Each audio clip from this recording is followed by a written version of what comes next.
Well, welcome everybody for Championship Sunday here at Ox Billiards. We're in for quite the show. Thank you to Secret for running this amazing tournament. Thank you for watching it, everybody. Hope you're having a good time. And this match is about to get started. And we'll update that scoreboard in just a second.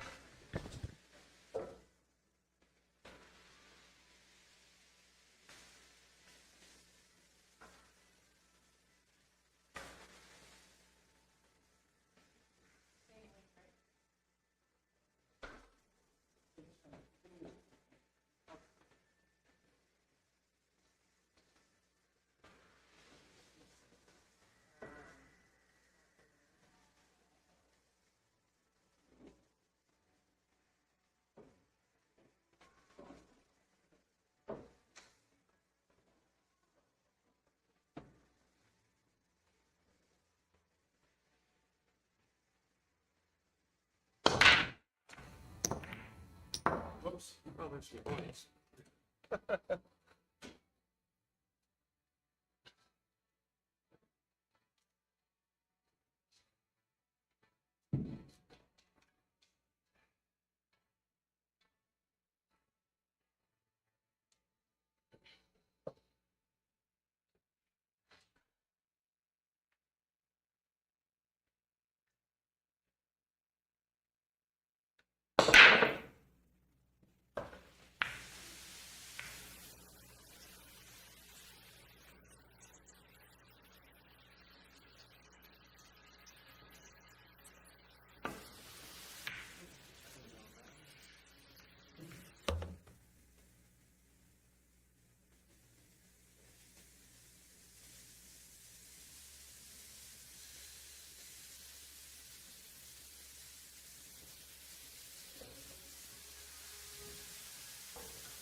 4, yeah. The pink one.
Pink one.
Off the speak.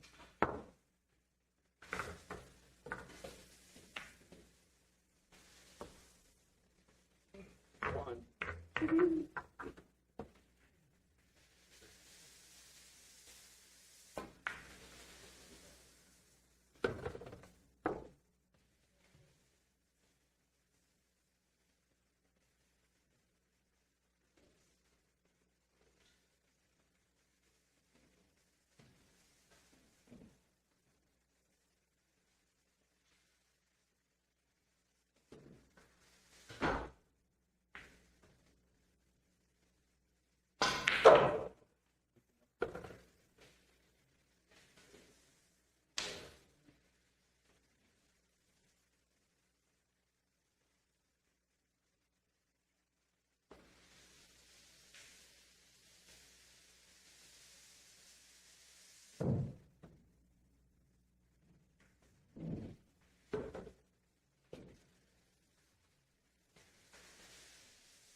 Close, but it's not frozen.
up, mister? What's up, mister?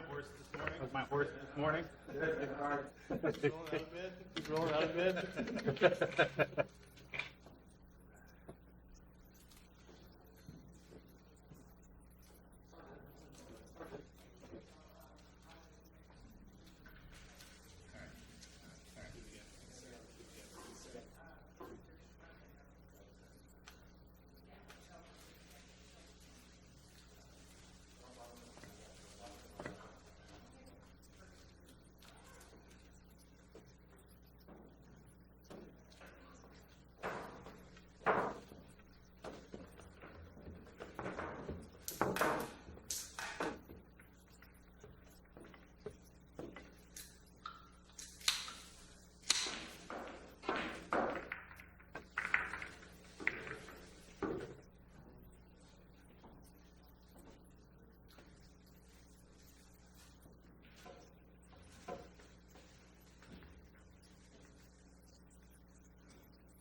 How's it going? How's it going? That was me, Secret.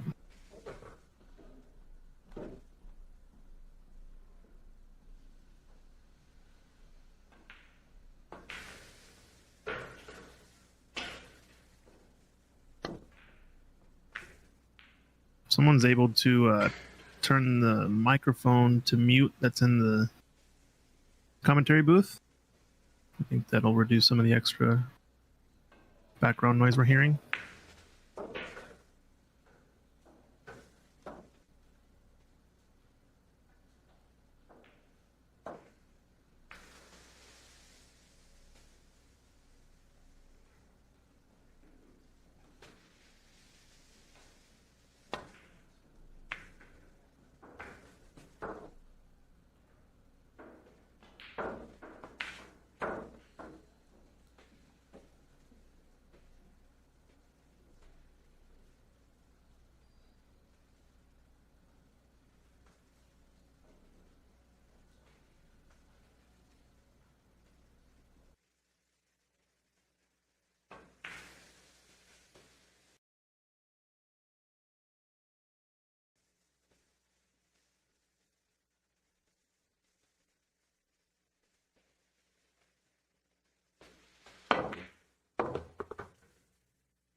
mind if I lift this?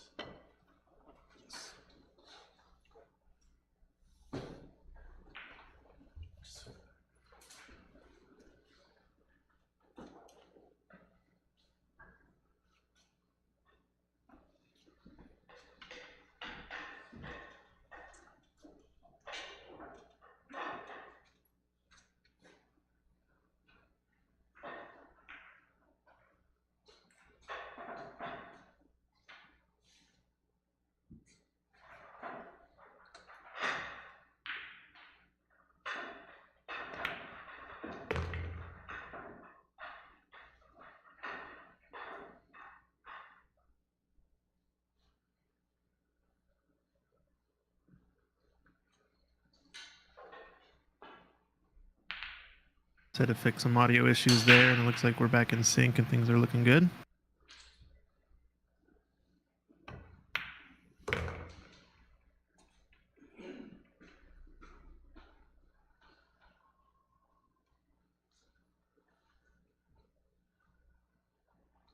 Pretty close. I think he's almost there. He definitely can cut this ball. It's a little bit tricky, though.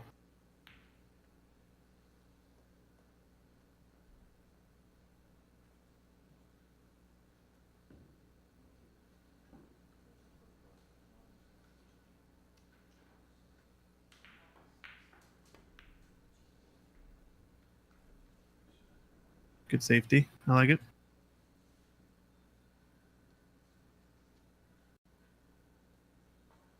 Oops. Apologies.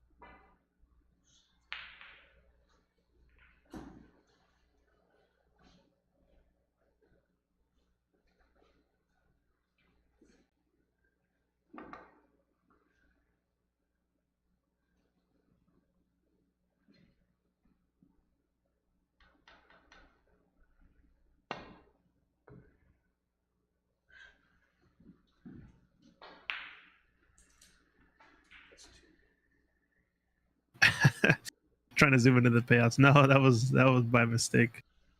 Not my intention, but now that you mention it, I might have to take a peek, take a gander.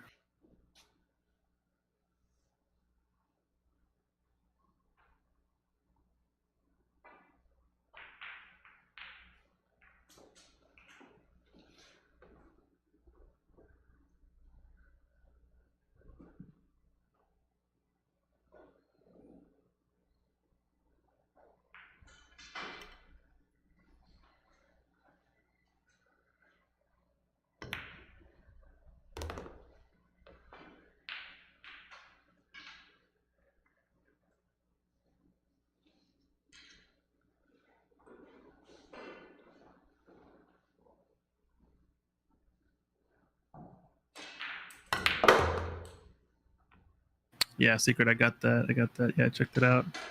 Looks like a pretty hefty pot to me.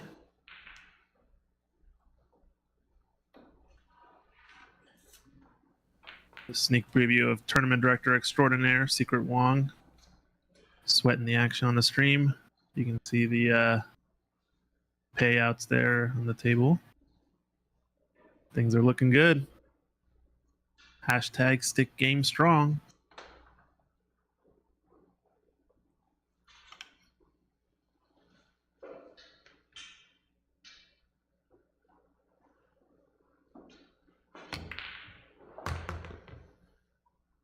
Got to come around. This 8 ball is not quite there, so we're gonna have to see a safety probably. Kenny Brown, and it seemed like he's a little bit of a struggle early on in this match. 3-0 down against Chandler, who I believe has just come off of a win previous match. So he's a little bit more warm at the table right now, it seems. Gonna try to get behind this at 10 ball. Not gonna work out, unfortunately, and I think this 8 ball cuts in the side with a pretty sharp angle. Might be almost dead straight in for the side pocket, but definitely goes into the corner. I think he's looking at the side though. Should roll past the 9 slightly. Misses it. Caught the far, yeah, caught the far point a little too far. So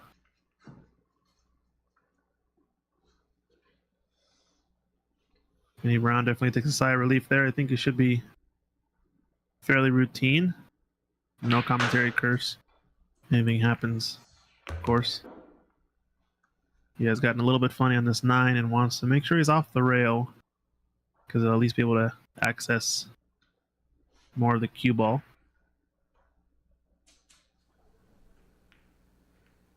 So yeah, we're going to have to see him punch this with some right-hand side, or some left-hand side, sorry, some inside spin. And I think he just got there. Good shot, but setting up a tester. He is right-handed though, so this favors him at the table. And if he misses on the pro side, pretty good chance of not leaving a shot, but who's missing that ball when you're that good on it? So Kenny Brown gets on the board 3-1.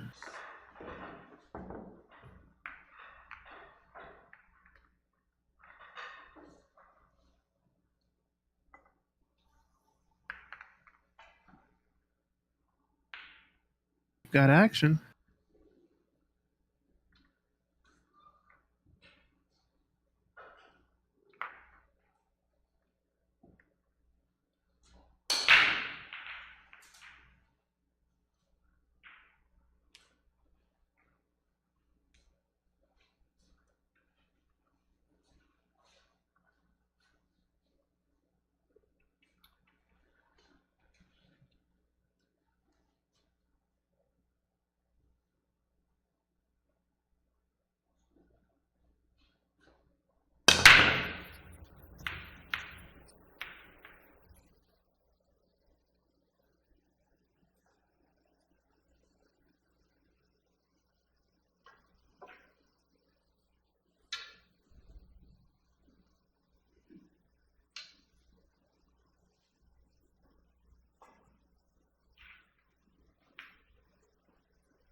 So a dry break from Kenny, leaving this starter for Chandler to try to run this out. I'm noticing one thing about Chandler's stance a couple times, which is he kind of holds his left foot farther back than most players do. Normally, I guess I'm speaking from the perspective of a right-handed player. Normally, you put your right foot on the line, whether it's your toe, the middle of your foot, or just outside of your foot, close to or on the line of the shot. And your left foot typically, as a pool player, will go slightly forward and to the left of the right foot. Kind of towards the shot, slightly towards the left at like a 45 degree or so. And on a few shots that I've noticed, he kind of does the opposite. I mean, not the opposite, but he actually puts steps his left foot back away from the shot line, which is interesting. Haven't seen that too often in a lot of the top level players. So I don't think he does it on every shot, but I've noticed certain shots, it's almost like he likes to bend his right leg and kind of crouch on the shot a little bit more. Maybe that's just a bit of a comfort or just kind of a learned habit, maybe.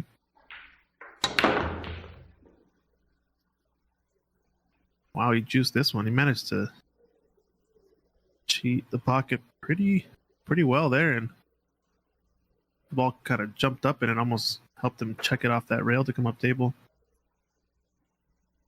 But don't think he's quite on this 3 without losing the cue ball. And the way he's bridging with this, he's going to have to pick up the rest really quickly after he shoots this at a high speed, unless he's playing safety. Yeah, he's just rolling it. Okay, it's a good shot. Don't think the 3 was realistically potable, so not a bad idea involving the 9 and this safety.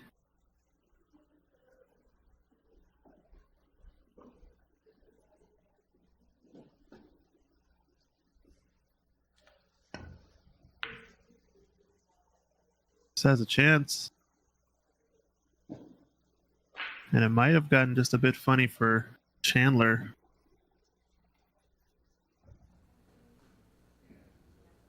I think the 3 just passed the side enough. Looks like Bill Harvey asking, what place is this match for? This is the 3rd place match, I believe, or what do you call this? The 4th place match. Loser of this is 4th place. Winner is guaranteed 3rd and above. I actually don't know what you call that. Yeah. Only have the final and the 3rd place match. So I guess this is the 4th. No, this is the 3rd place match in this case. We've got the hot seat left.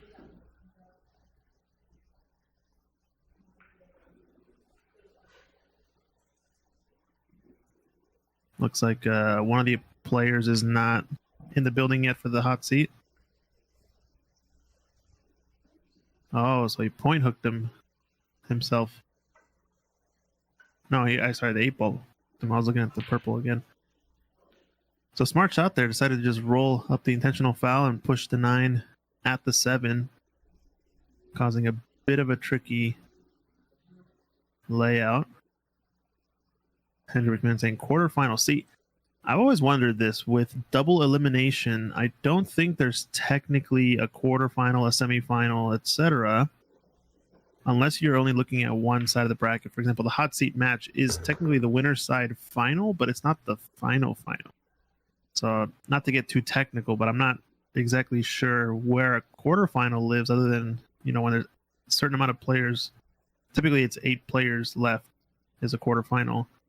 So you have a winner's side quarterfinal and a loser's side quarterfinal. But when you're kind of looking at this format where it's double elimination and you get a final, it's kind of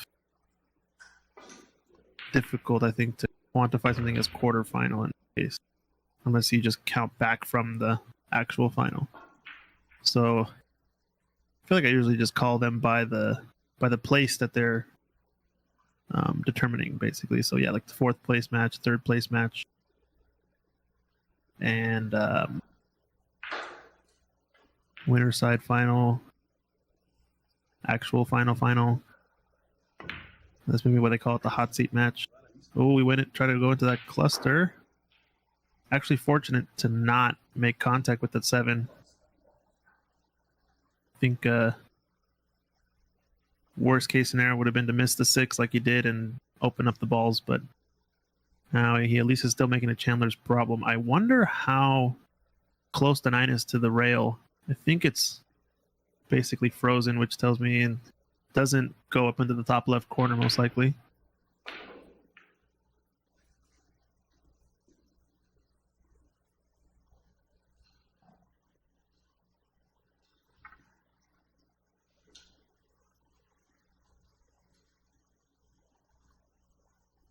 Carol saying it's Junior who's on the winner's side.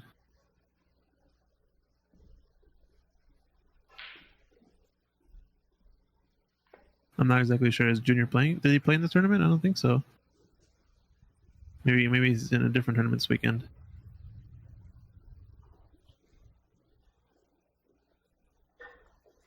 Yeah, I don't think.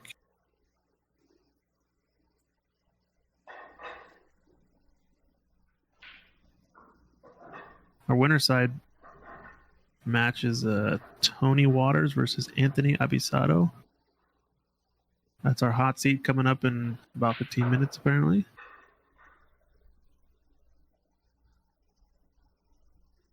Oh, it's Junior, who's on the winner side? The winner side, yeah, sorry. Tony Waters, Anthony Abisado. That's the winner's side hot seat match. And this is the 4th place match. So loser of that is going to be playing the winner of this. We're down to the top 4. Almost to single table action. Everything's a race to 9 in this tournament. Seems like most of the players agreed to change that because I think on the poster it was advertised as a race 9 and 7 on the B side. So not bad. Looks like the 7 was not frozen, so legal hit on that 7. I don't think it's frozen still.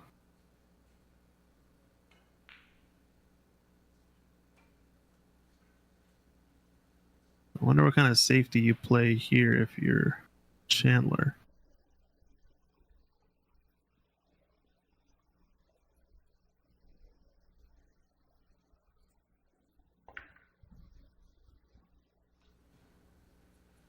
Oh, smart shot.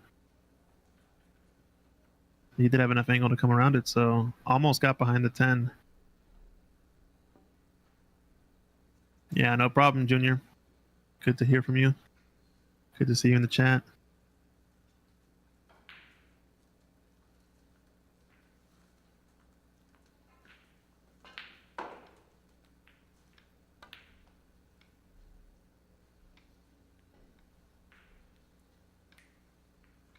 Smart there to also do the kick and stick, and I think he's got him with the 10 ball here. So a big shot from Kenny Brown. Maybe didn't have exactly enough of the 7 to thin off of it like he wanted, so just kicked at it. Natural separation of the balls. Well struck. Chandler's looking for, looks like a 3-rail shot. Try to come in behind the 7, so left rail, top rail, right long rail, coming behind the 7, try to make it in the side pocket. He's been kicking pretty well this tournament, from what I've been watching. Oh, he went C kick, actually. That's going to be disaster. Oh, no. Makes the 7. Wouldn't have been too big of an issue. As the 8's over the pocket. And now it makes it a really easy run out for Kenny Brown. And this is one of those situations where if Kenny doesn't get out here, doesn't bode well for him long term in this match, because he's got to be making the most of these type of situations. 3-ball run out. He's got to get out here, I think. Ball in hand to get on the 9. Doesn't want to get too straight. I think he's okay. Just a straightforward stun shot.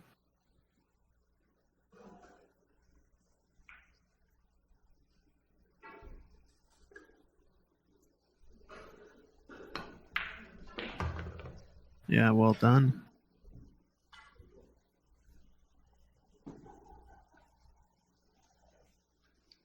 Got an update. Looks like the hot seat match is starting up in 10 minutes on table 2, so we'll pan over to that.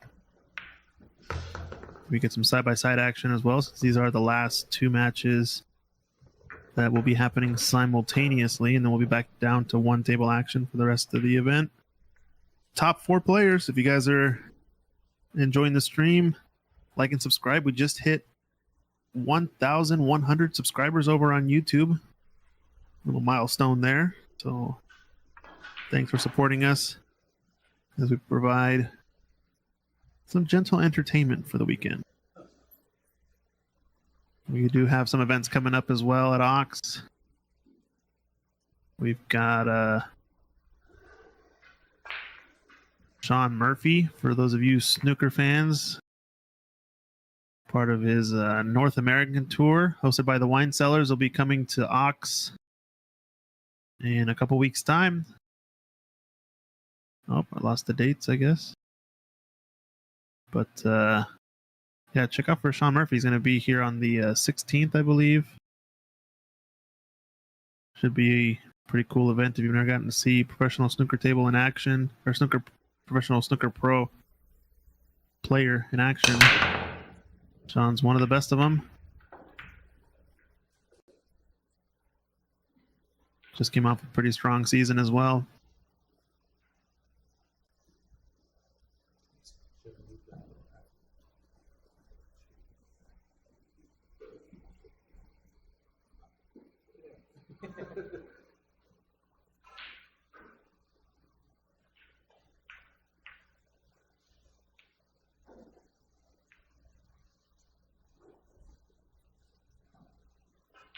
Andrew McMahon saying he doesn't see any response to his last question. On what? Action on what? You guys are always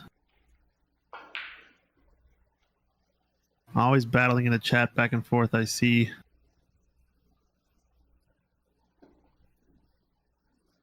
Oh, score update. Sorry. Good call. So 3-2. Kenny Brown just got that last one. Oh, look at this cut down the rail. Nice shot. That's the speed you have to hit those at. If you're going to catch that near jaw, it'll go if you just roll it in like that. The moment you ramp up the speed anywhere faster than like a lag shot, it's going to want to stand up.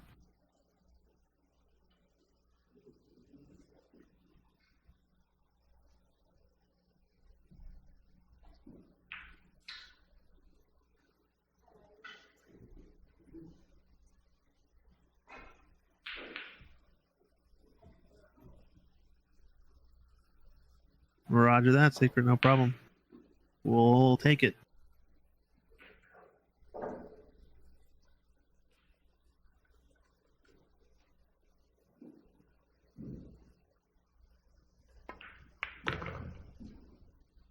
There's a little bit flirty with that 9-ball, and you saw him kind of push his cue out a little bit less conventionally. Just make sure you got enough spin on that shot. So it looks good on this 3-ball. He has the choice. I think he's going to go 2 rails across with some low left spin. Actually, he's queuing right-hand side, so he's going to go 3 rails around the 8-ball. Try to come up for the left side rail around the 3rd diamond. It's a little bit short of the line that he wanted. Needed to put a little bit more topspin, maybe, or just more right-hand side in general. He might have the angle on the 5. It looks really tight. When in doubt, camera deceives, and it is there. That's my go-to, so.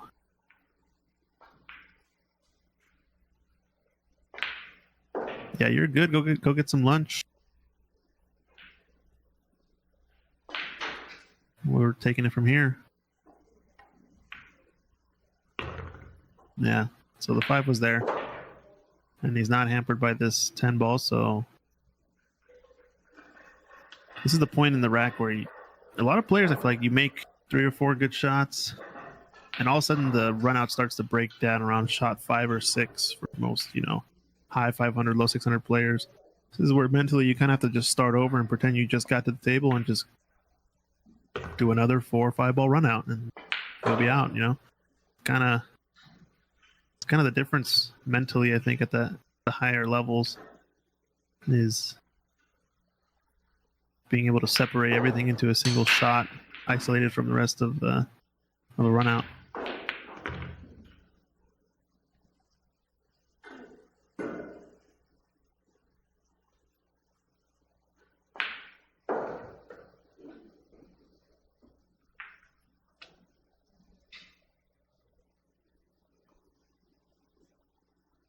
See, there's that stance again. He kind of puts his left foot behind his right foot laterally. He doesn't do it on every shot, I don't think.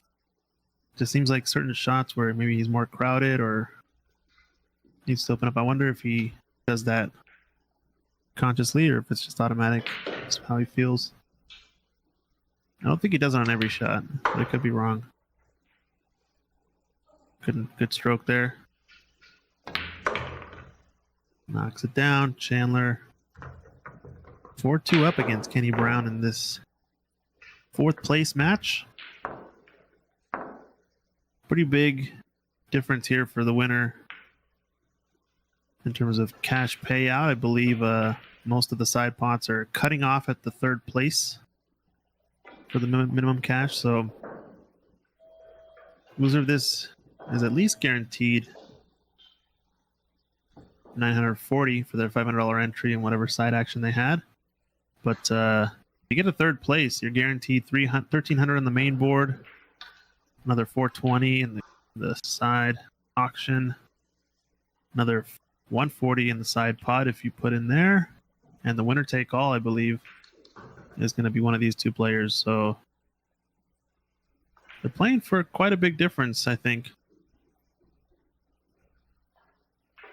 At least 1,500 plus difference for getting 3rd versus 4th place. So it's a big match for these 2 guys. Got a few balls down, but the way the 1-3 kind of lined up, not an easy starter. I don't even think he has an edge of the 1, so probably going to be seeing a push out. Yeah, he's putting his cue on the left long rail and on the 2nd diamond. just to leave an edge of the one, which is makes it cuttable. But you might be losing your cue ball a bit. Probably has a plan for a safety.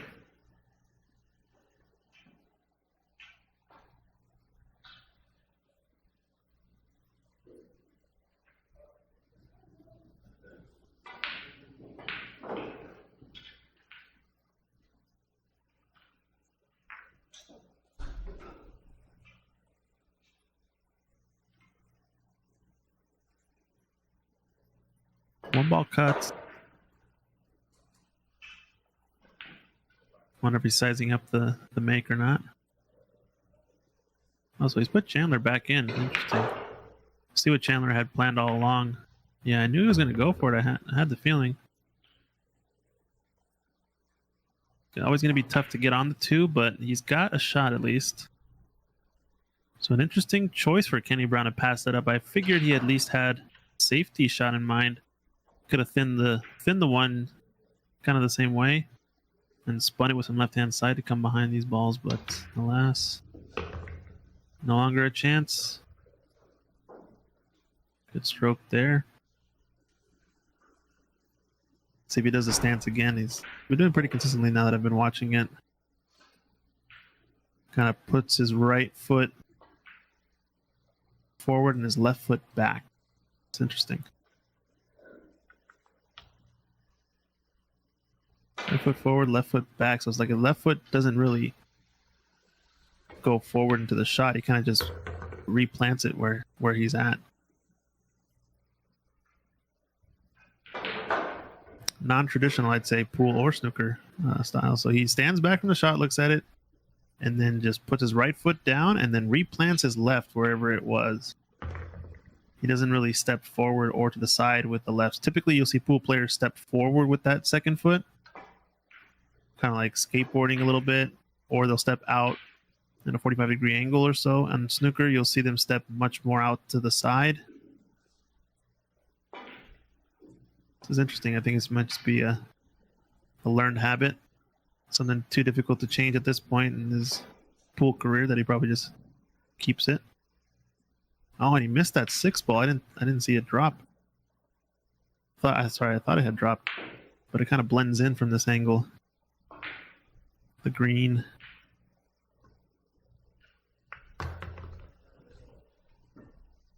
The main thing with the stance that I noticed that I think it causes a little bit of congestion between his wrist and his right hip. It doesn't open up the stance enough. It doesn't quite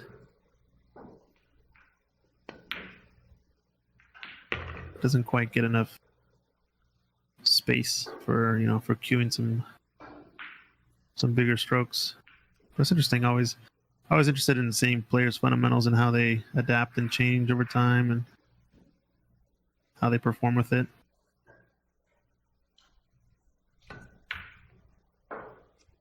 So he's overcut that.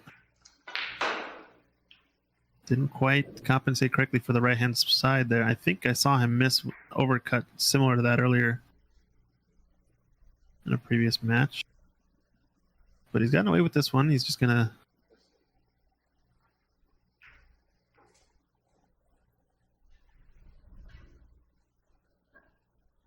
All right, looks like our hot seat match is getting started, so I'm going to go check in over there. Anthony has won the coin toss and has the first break. And a good safety here from Chandler.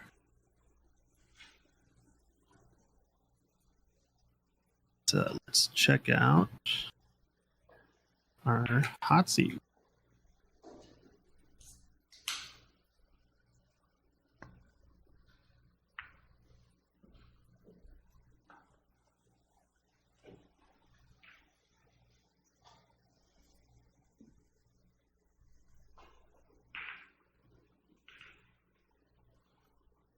See what we got. Looks like they just got started, so Anthony to break. Spreads them out. So on our left, we got the last, or not the last, sorry. We got a B-side match, 4th place match. 4th place for the loser on the match on the left. And the hot seat on the right just got started. 0-0. Anthony Abisado versus Tony Waters. Probably going to be transitioning to that match or focusing on that one a little bit more since it is the hot seat. As Chandler and Kenny get things rolling in this one. Rolling along.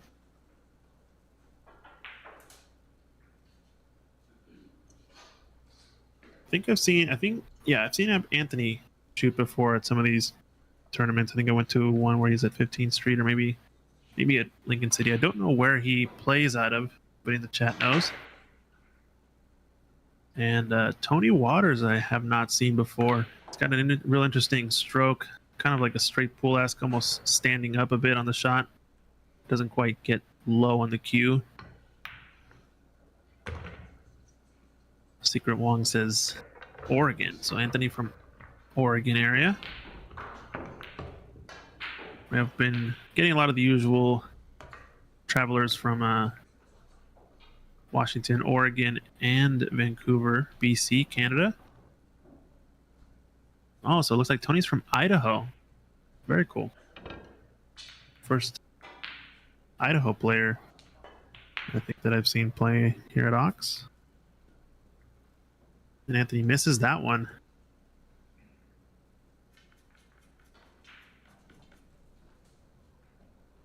Gotten away with it though. It's tucked up tight to this 8-ball. Means we're going to be in a bit of safety play now.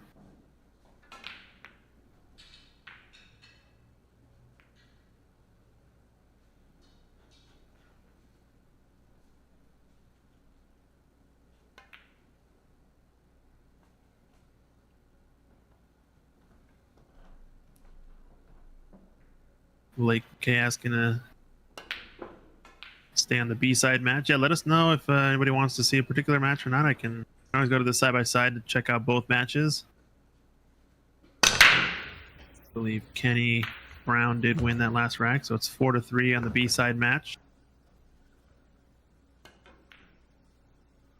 Third Idaho player, says Secret Tournament Director Extraordinaire, so pretty cool. We got some folks from Idaho coming this far.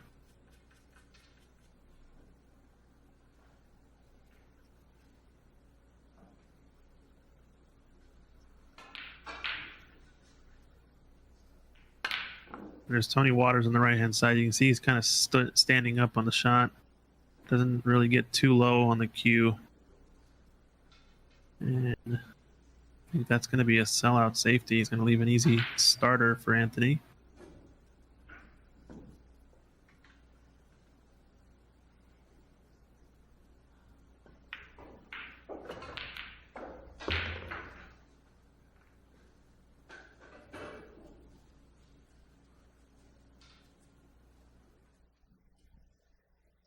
Kenny Brown with a bit of a shot here on this 3-ball. Got to avoid contact on the 6. A lot of topspin.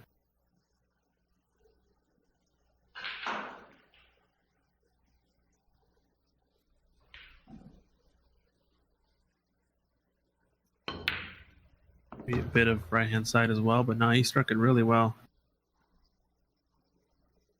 Wasn't even close to getting to the 6, so didn't really hit it with any right-hand side, I don't think. Kind of topped it in.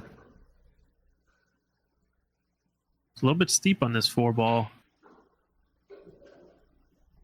Looks like he's going with inside spin. Trying to spin it 2 rails out of that corner. Get up for the 5. Good shot, good speed.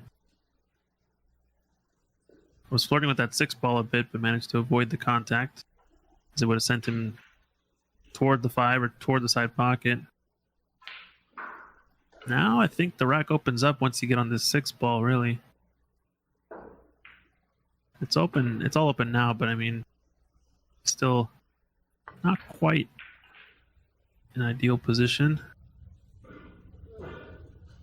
I was going to say real good kill stroke there, but 5-ball doesn't drop.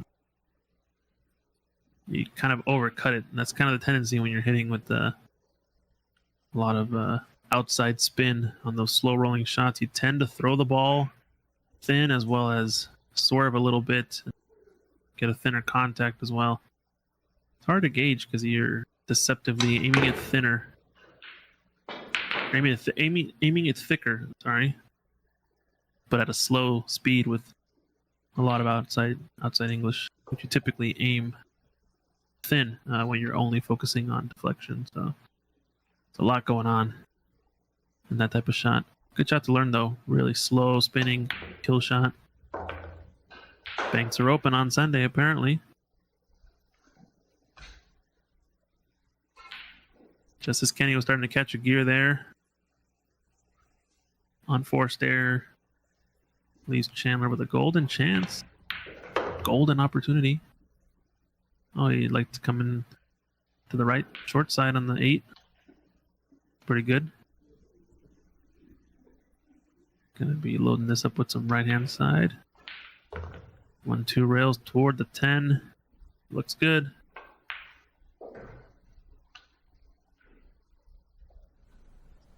Ten ball for Chandler to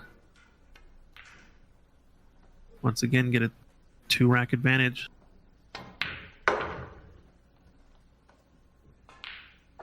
And we're going to check out the hot seat now. Tony at the table. As Chandler takes down that rack to make it 5-3 lead. First rack of the match between these two. I don't think they've played in the tournament yet, so both players undefeated in the tournament so far. Means they're going to be guaranteed third place. Puts them basically in the min cash and all the side action. Believe third place. 1,300 on the main board.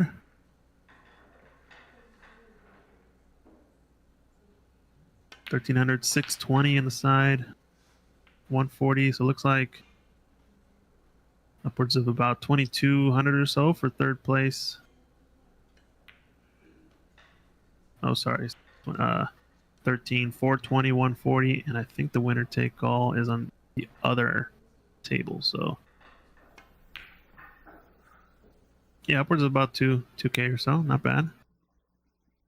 But this is the one that's riding a lot of cheddar on it. It's almost like you're breaking even if you get fourth place, but you're getting a big bump into third. First place, 3,800, almost 4K. Main board for first place.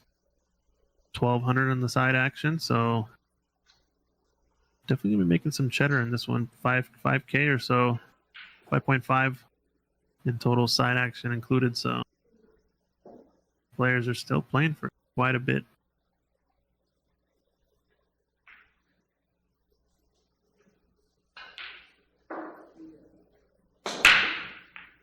Tate Valum saying top heavy much? Yeah, I don't know if it's necessarily top heavy. 3,800 out of a $9,500 prize pool looks pretty standard to me. It's anywhere from like 30% all the way to 45% of the main prize pool goes to first place. So I do imagine this is the way that these players would have wanted it being a 660 and under.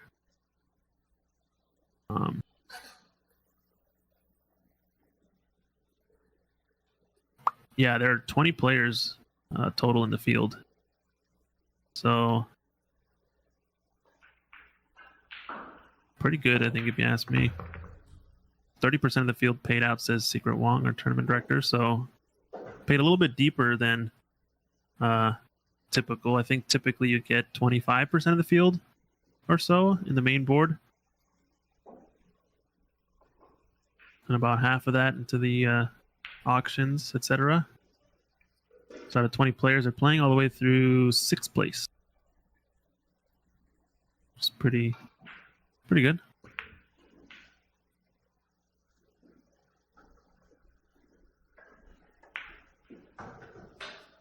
Yeah, I think it was capped at 24 players this tournament, just because I think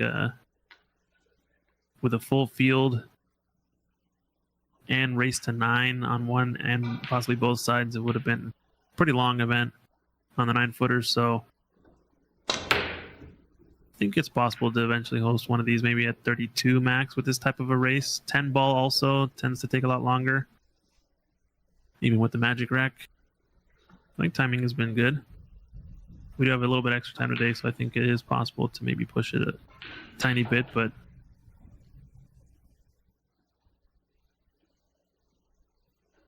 we'll see. So far, so good. Gonna get short side on this 3. I think he's there. A little bit tricky though. Does he play through the window 5-8? Does he go around the 5? Oh no, he missed the 2. Gosh. I'm all off. A few of these balls have been hung by both these players recently. Draw and is gonna get behind the 7, I think. Yeah, risky shot there not to just try to hold maybe the second diamond or so. Because you need an angle anyway to get up for the 4, so didn't want to get too straight anyway.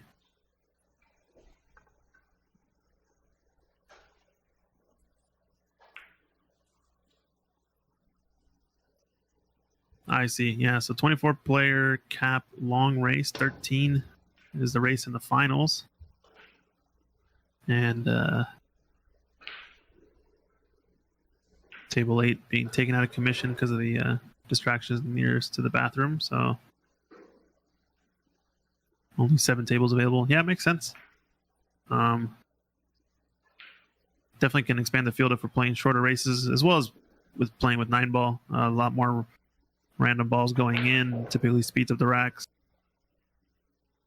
1 less ball on the table means runouts are that much easier, clear up, and better players make quicker work of the rack.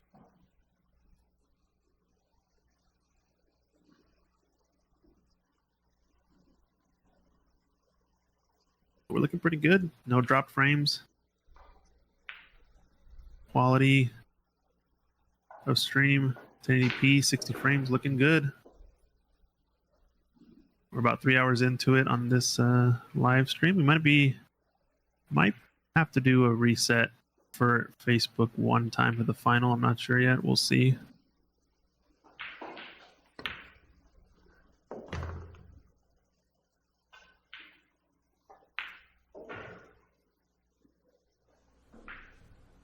Gotta check in on our side table. Hot seat match. Believe it's still 1-0. Tony leading. You can just barely see the coins on the left part of the table.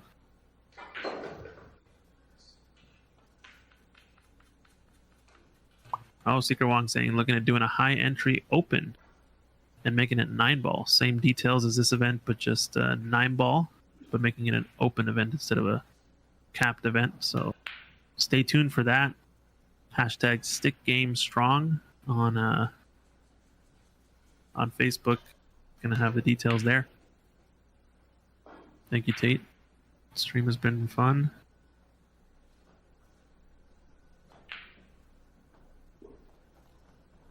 Got once again the hot seat match on the right. Anthony Abisato versus Tony Waters. Anthony at the table, the snazzy shirt. And on the left, Chandler versus Kenny. 4th place match. These are the top 4 players left in the tournament. Got Idaho. Washington. Canada and Oregon. So one from each state / province represented here in the final 4.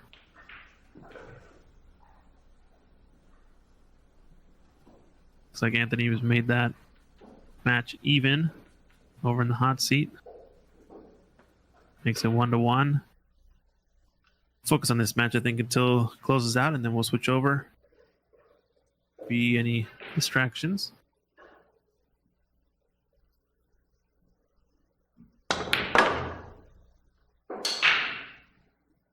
6-9 is a little tricky.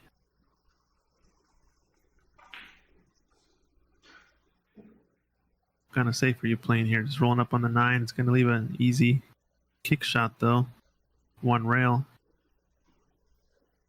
Oh, it's 2-0. Oh, 2-0 or 2-1? I'll double check. Let me see if I can check out the coins over there. Maybe they're not using the coins. Who knows?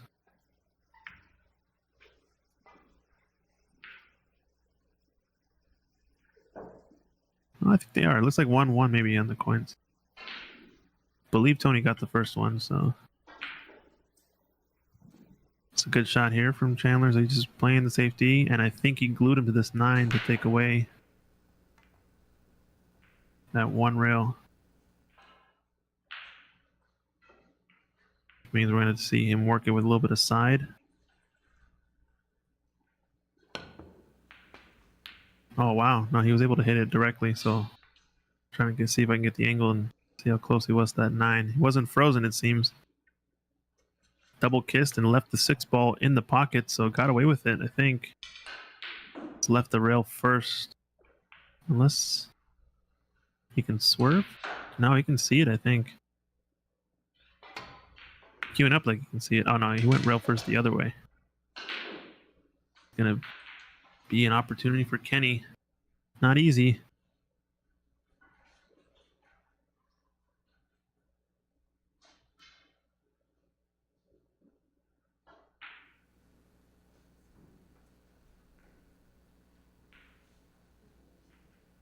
Nope, doesn't want that opportunity. Just wanted to play safe. Probably going to see another safety here. This is kind of a two-way shot. If he can hit it, he can avoid the scratch with a high ball.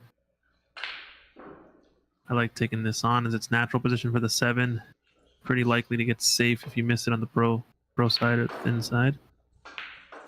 No, he's just playing separation safety, containing. Scratch must have been on into the lower right corner pocket in that case. Does he take this bank on? Does he take the bank into the top right corner even? Pretty decent chance of it coming short and kind of going like 2 rails to landing up on the top rail somewhere. And just play the cue ball to the right side of the table, below the side pocket somewhere. You should be fairly safe. So I'm shooting this 6, I think, personally, with a bunch of left-hand side. Bringing the cue ball 2 rails in behind 10 ball. Same idea as that, but just harder.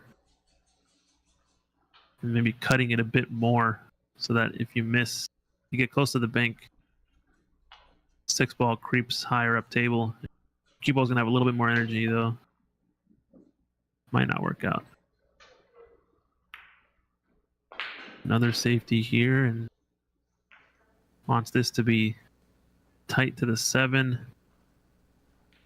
Looks close. He might still have the 1 rail kick.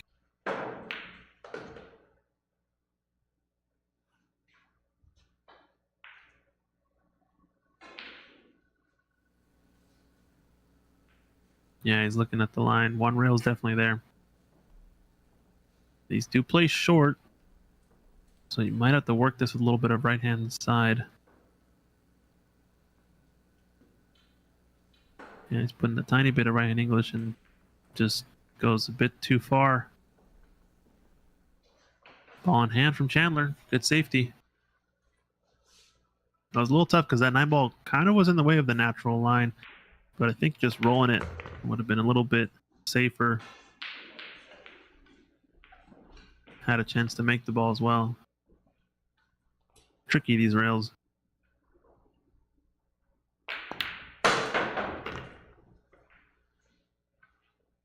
Don't know if he was playing for the side of the corner there, but he's perfect on to the corner pocket here. Have an angle on the 9. This Chandler starting to catch a gear here.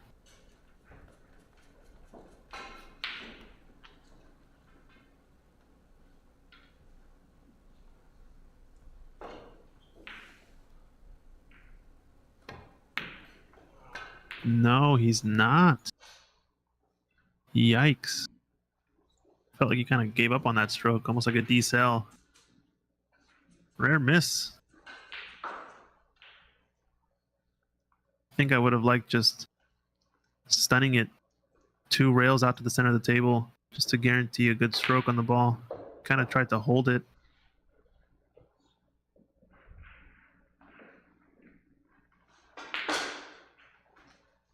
Yeah, I tried to hold it with some left-hand side.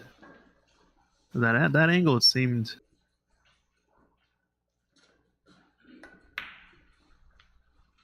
fairly steep. He has made that shot, to his credit, all tournament long. So I don't fault the decision. I think just personally, I like doing it the other way.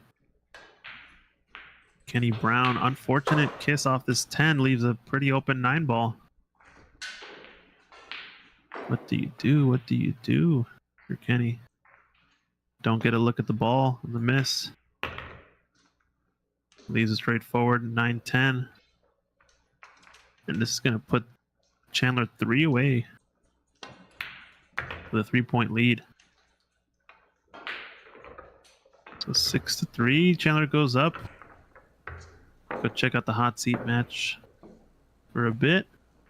1-1, Anthony versus Tony.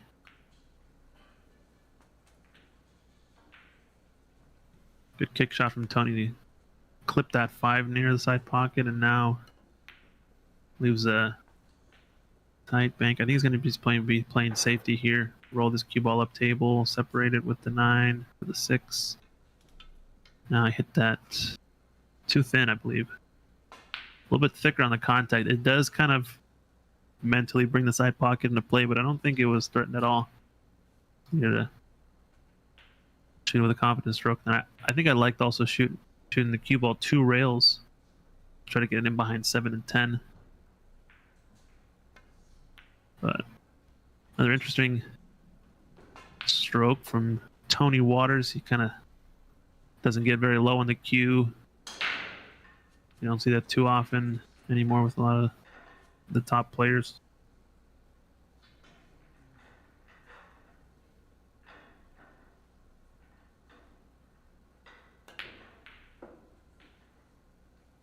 Misses it thick. Does he get away with it?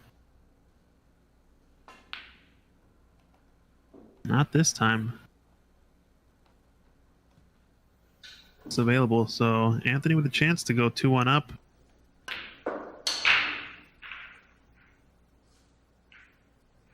But a little bit more action left in this match. Kenny Brown, Chandler, I don't know his last name, how to pronounce it. Help me out if you guys know how to say it.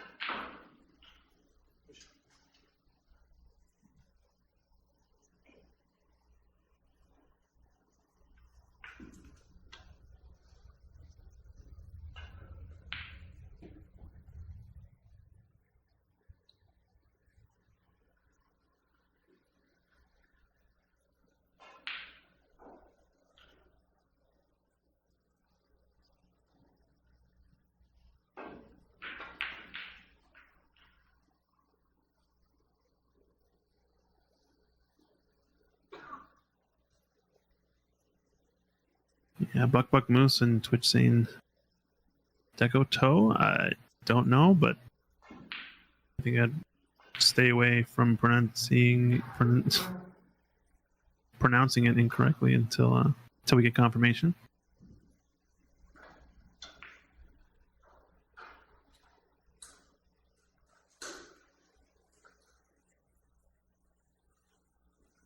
So it looked like this was a push out from Chandler after making a couple balls in the break.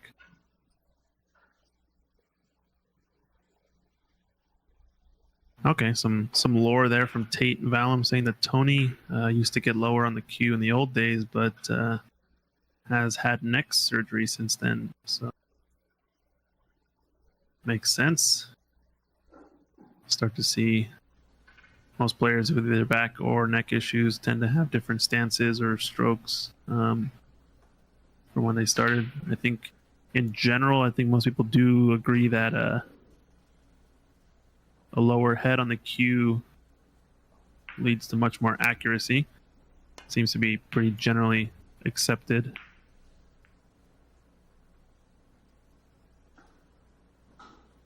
But if you can't, you got to find the next best thing.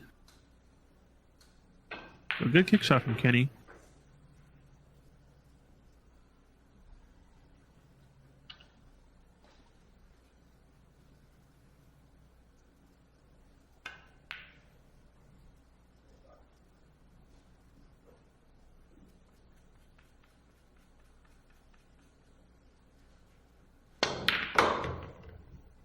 Rifles that ball in and scratches Chandler.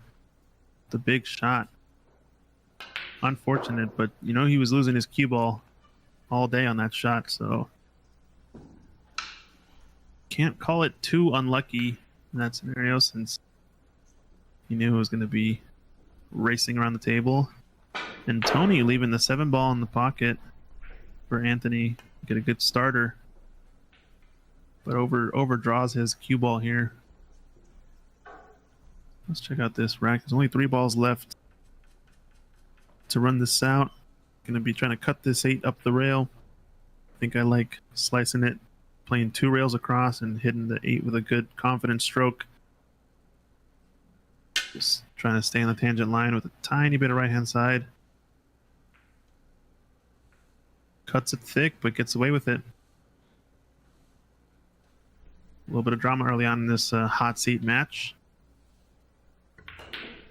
This is the first match of the day for both players since making it to day 2, so I imagine they are not quite in their full stroke as they were yesterday to get to this point. Meanwhile, Chandler, I think the warmest of all players here, has already played 1 match today in the morning around 10 o'clock. Took down Woody Nielsen, I believe.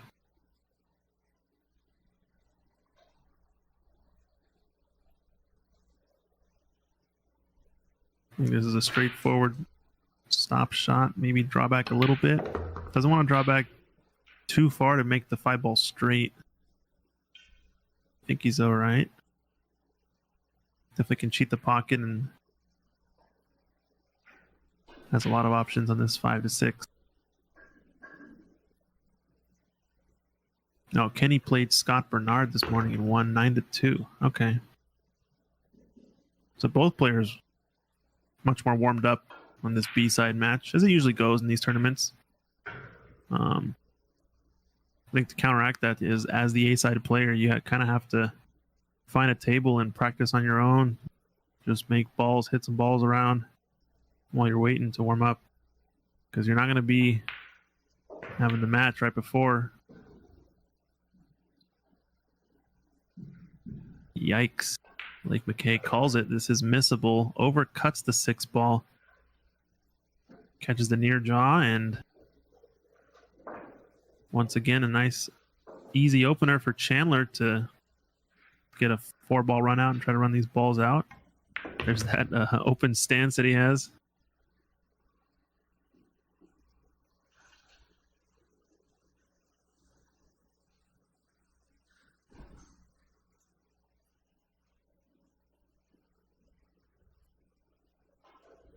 Ten ball does go in the side, so depending on the angle he gets on the 9, we'll see how he does.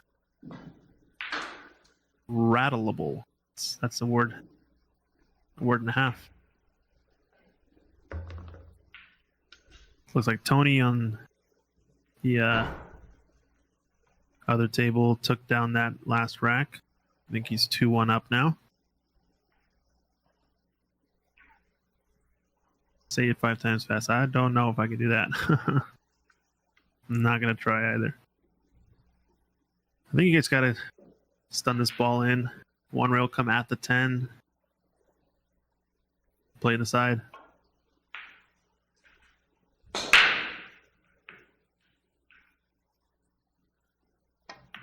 Always have the corner pocket as well as an option, but should work.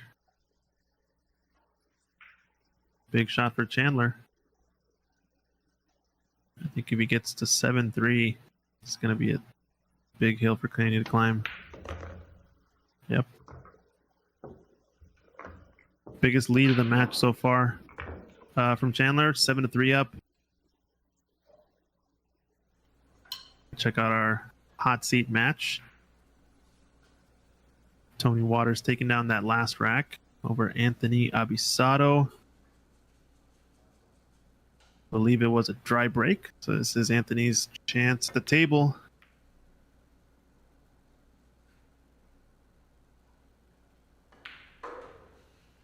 Oh no, didn't want to nudge that. That one ball just clipped off the two, sending it up against the rail, and now doesn't have a shot on this two ball.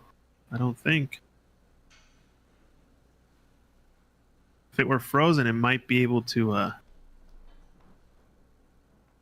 go for some rail first action, but I don't know if that shot's on anymore.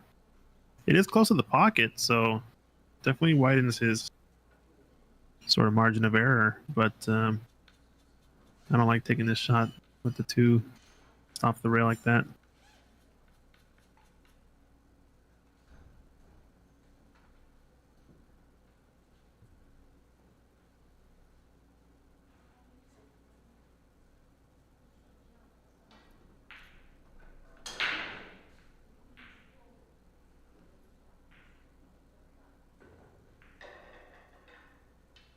Playing the safety. Wanted to miss the 10 ball there, but 3-6 still kind of an insurance for both players. No one's going to be running this rack out very quickly anytime soon. Let's check back on our B-side action. Chandler 7-3 up against Kenny Brown. Doesn't quite have an easy starter. Looks like he made one ball off the break.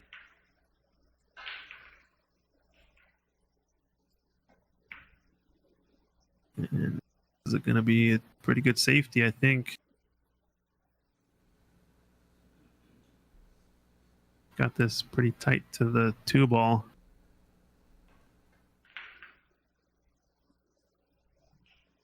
Don't think the natural path is there to go short of the 6.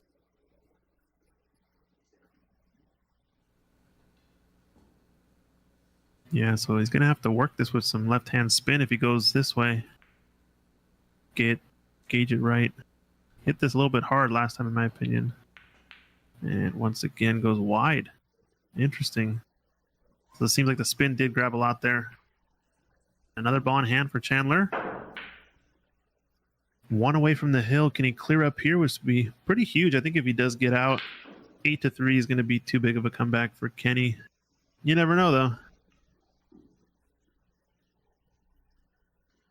Chandler playing pretty decently on these tables so far to get to this point.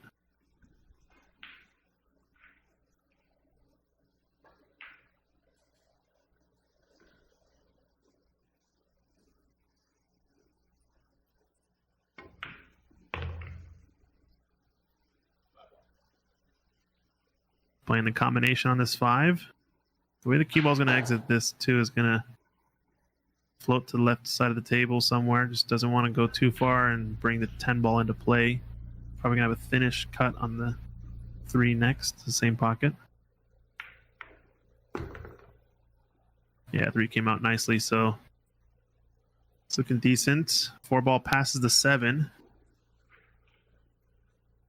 10's a little bit in the way, though. He's going to have to pick which side of the 10 he wants to go. I think I like just drawing this back a bit. Maybe a little bit aside and playing this. Yeah, playing it below the 10. A little bit less risk, I think. And you want angle on the 4. Don't want to bring the side into play.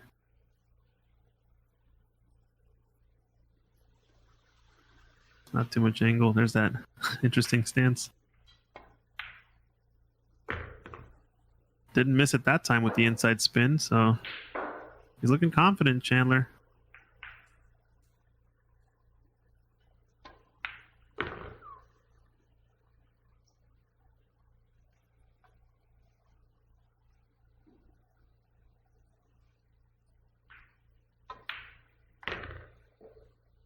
Straight is okay, but wants a tiny angle, so you can just draw this back or go forward 2 rails.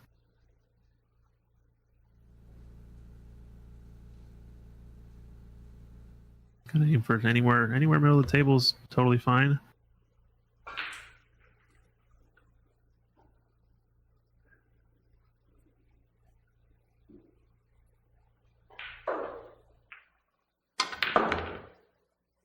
Yeah, good little punch out.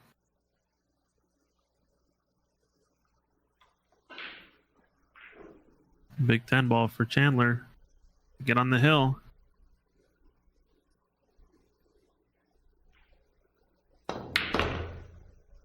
Zings it 8-3. Chandler putting the pressure on, taking advantage of that mistake from Kenny Brown on the safety kick shot. Goes wide, gives up ball in hand, and Chandler clears up. So now we're starting to see a little bit more run out pool from Chandler. Meanwhile, hot seat match. Anthony Abisato at the table. It's a fairly open layout.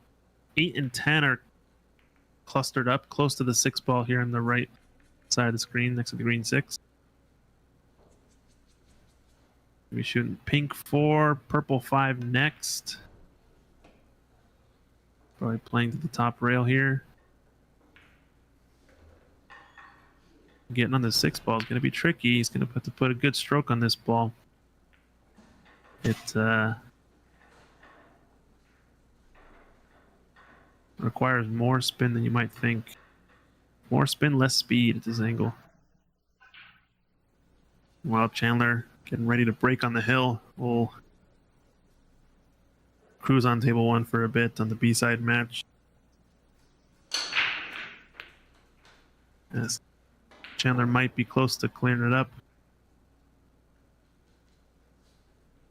Oh, good shot. He went forward. 2 and then 3 rails. I didn't think about that shot. It's well struck.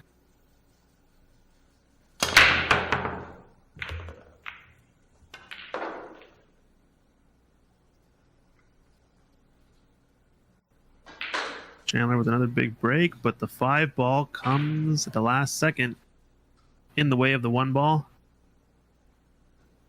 So we're not going to be seeing any break and run winners here from Chandler anytime soon. That was his last break of that match as he is on the hill.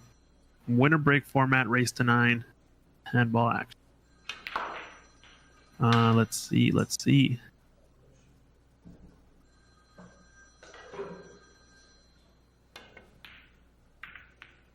Anthony misses that shot on 6. Interesting. Oh, does Tony hit it hard enough? Tony Waters giving up ball in hand. Under hit the 6 ball.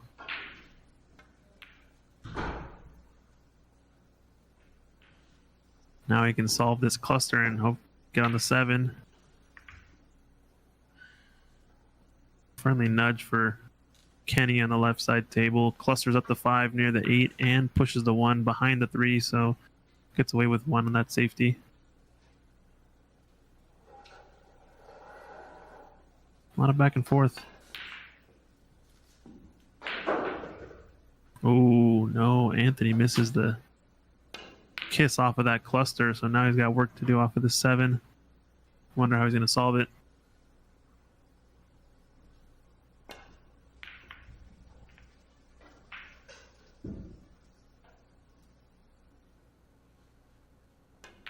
Has a chance to go into them here. He can go 1 rail or 2 rails with some left-hand side. Gonna go 2 rail right side. Oh, and he kicks into the 8. Too thin.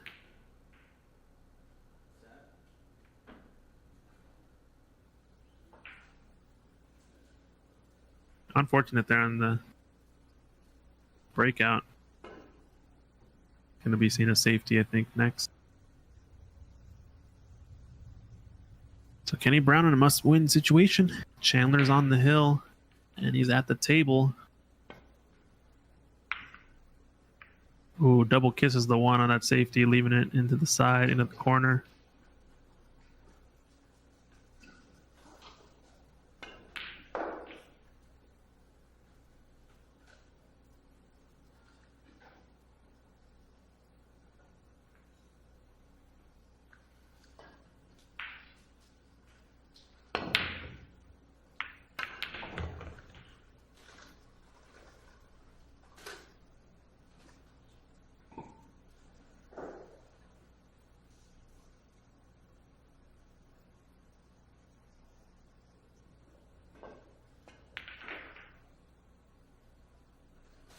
Drama, indeed.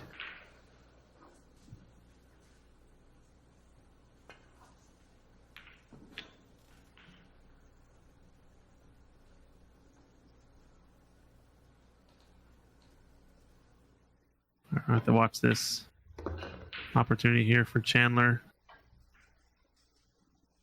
I'll just cue ball to slow up a bit. Don't get on the rail. Should be okay to make the 3. Positions on the 4 is going to be a little bit funny if you can't dig into this cue ball. I guess 5-7 might be a combination. Does go into the top left corner, the 5. I think that's the only pocket, though.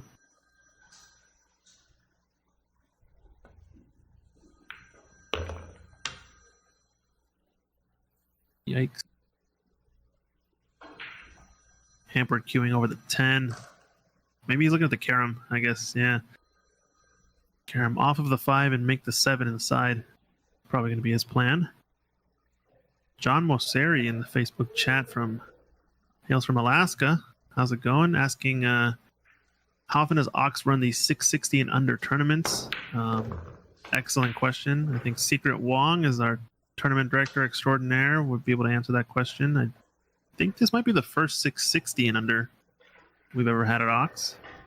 I think she does plan to have one tournament per week or so, or not per week, sorry, per month or so, or every other month here at Ox. And I think kind of alternates between 5 something and under, 6 something and under, and an open. I think this is one that's been requested though from a lot of players. But yeah, reach out to Sec Wong on Facebook or the Stick Game Strong Facebook page. Hashtag Stick Game Strong. I think might be a link in the description. I don't know. Or if someone can share a link, you can ask more questions there. Typically, posters will be posted there for future events as well. I think the next big high entry tournament might be coming up. It's going to be a 9-ball open event sometime later this year. I don't know what the dates will be, but that was the rumor I heard. This was a $500 entry 10-ball event, 660 and under Fargo rated event.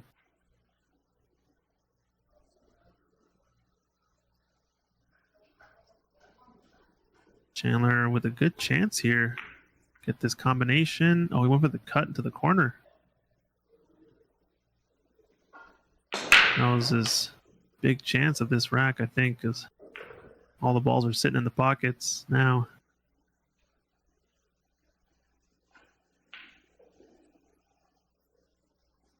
Kenny Brown's in a must-win situation. Has to get out.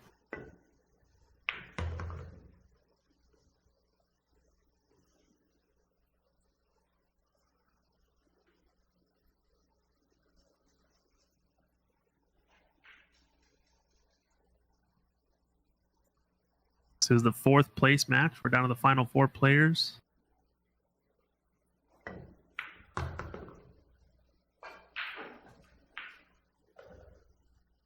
And he's looking good on the 7-ball. Meanwhile, Tony Waters takes a 3-1 lead in the hot seat match over on table 2. We got started a little bit later due to some traffic issues.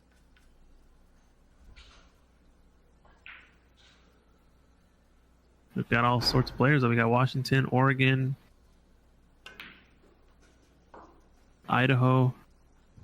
There's Kenny Brown, Vancouver. Is that right?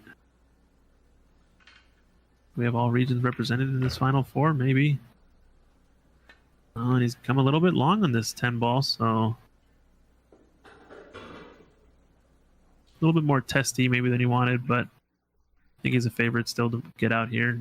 Has to get out. No misses allowed. Dead heart of the pocket. Nicely done. Kenny Brown claws one back. We're going to check out this table 2 action. Kenny out of Langley, not Vancouver. Okay, nice.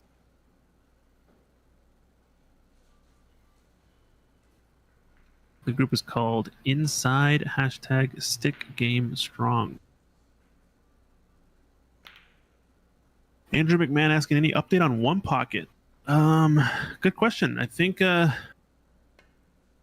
anybody wants to run a One Pocket event, we're just in need of tournament directors at this point.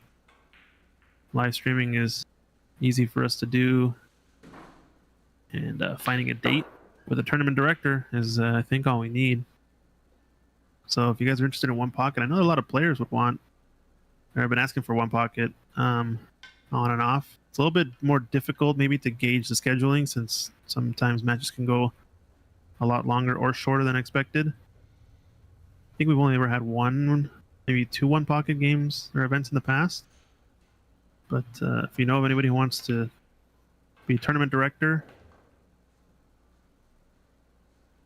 and run the event, reach out to Mike at oxbilliards.com email, or just reach out to our Facebook instant messenger account. I think that's the only thing holding us back from a One Pocket event here at Ox. So let us know. If you want to do it, Andrew, step up to the plate and run the event, let us know. It'll be fun. Tony Waters takes another one down. 4-1 now in that match. The hot seat.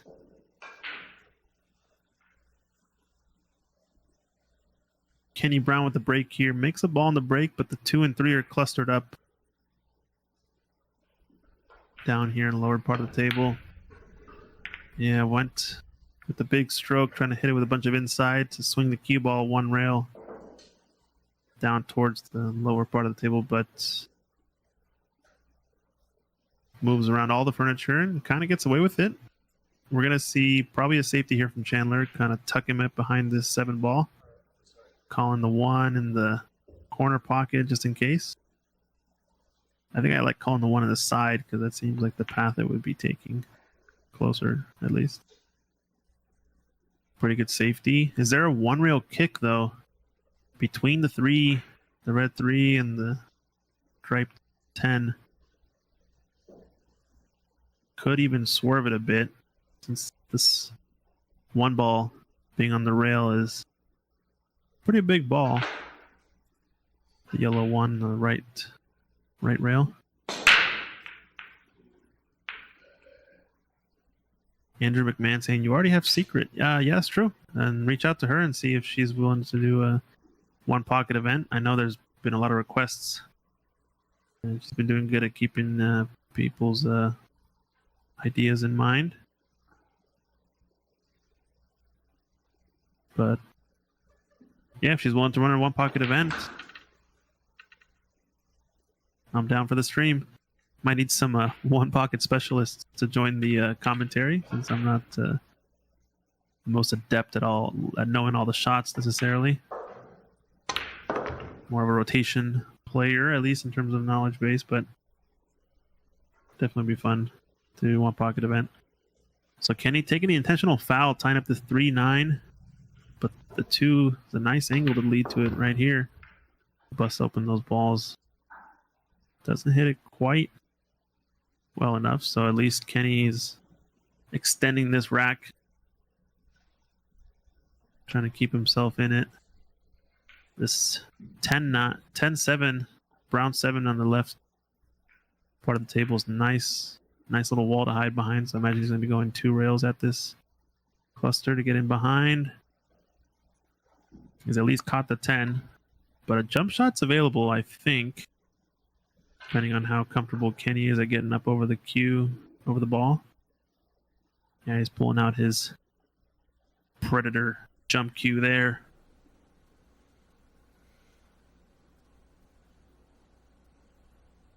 So big shot for Kenny. He's in a must-win situation. He's calling the bank. If he gives up ball in hand, I think Chandler's going to be favored to win this match.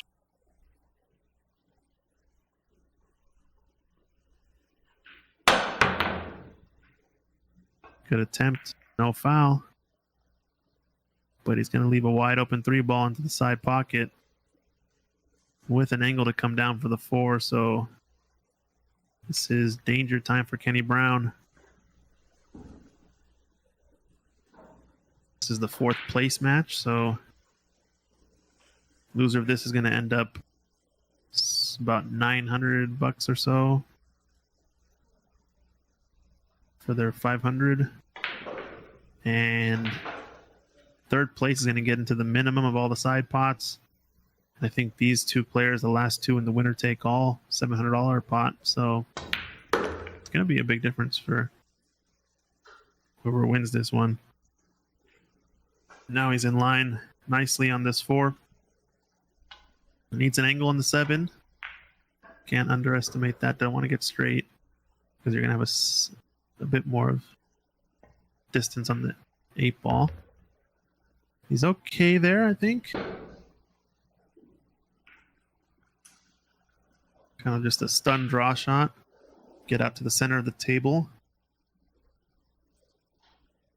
You would take a stop shot on the 8, I think. It's going to go forward. I like it. I think body language tells me Chandler knows he's in the groove. He's got the chance, got the momentum. Just has to clear these balls. A little bit of topspin here, or just a stop shot. Either one. Stop shot out, I think.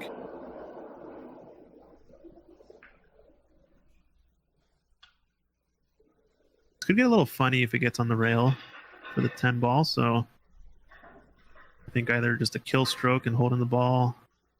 Don't really like that stroke, with the pressure on, chance to win the rack, almost like stunning it out. Or just drawing a tiny bit to get side pocket into play, and he does it again. No, Kenny. Oh no, Chandler. I mean, Kenny's got a chance.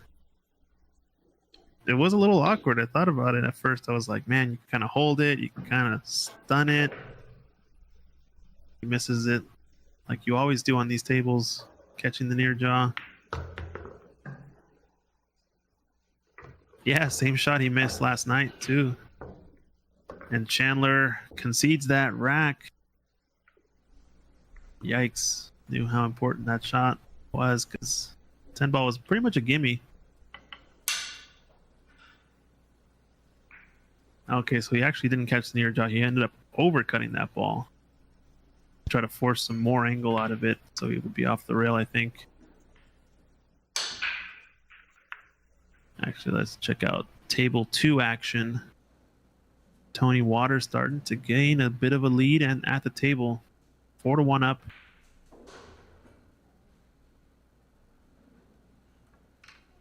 Seven balls a little bit in tight spot. So we're probably going to see him draw into position in behind these balls.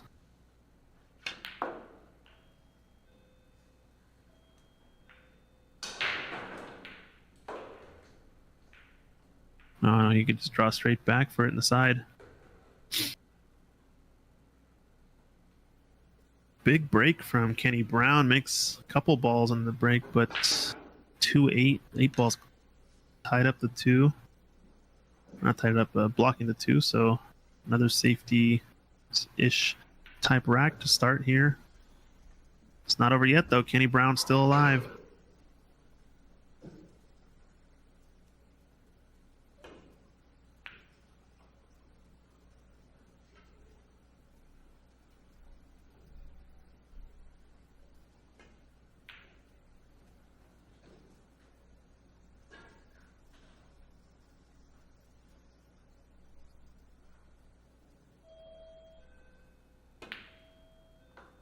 Gotta top this ball in, go around the 10 ball. Oh, wow. I think he might have been go the other way. Short rail first, but he's all right.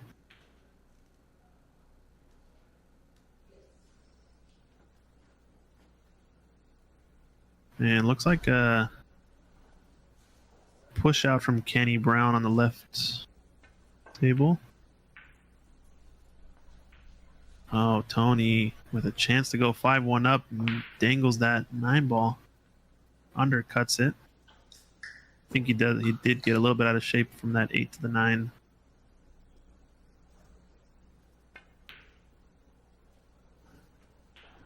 Chandler's still thinking about this shot if he wants to take it on. I think it is a push out, so that's the option. It's a pretty straightforward cross bank, I think. Some right hand side, sorry, left hand side spin.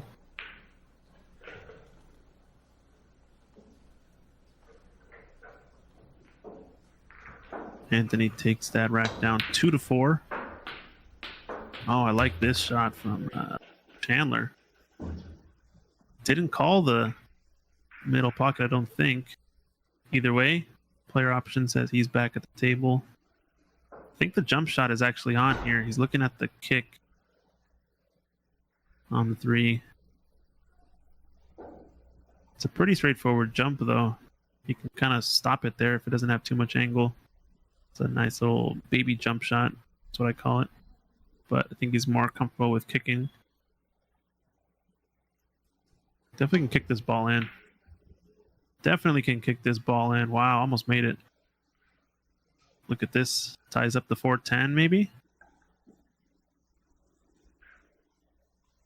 No, the 4 passes to the lower left corner, so big shot. It's going to have to stun this into the gap between the 4, pink 4, and the black 8 ball to the right side of the table. Oh, got someone in the chat saying, Mr. Prime saying he doesn't carry a jump cue. He being Chandler. He kicks at everything. Interesting.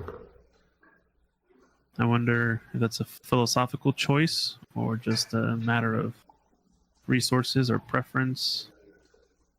Jump shooting is I guess some folks it's a little bit controversial still. A lot of folks don't like to play with jump cues in general.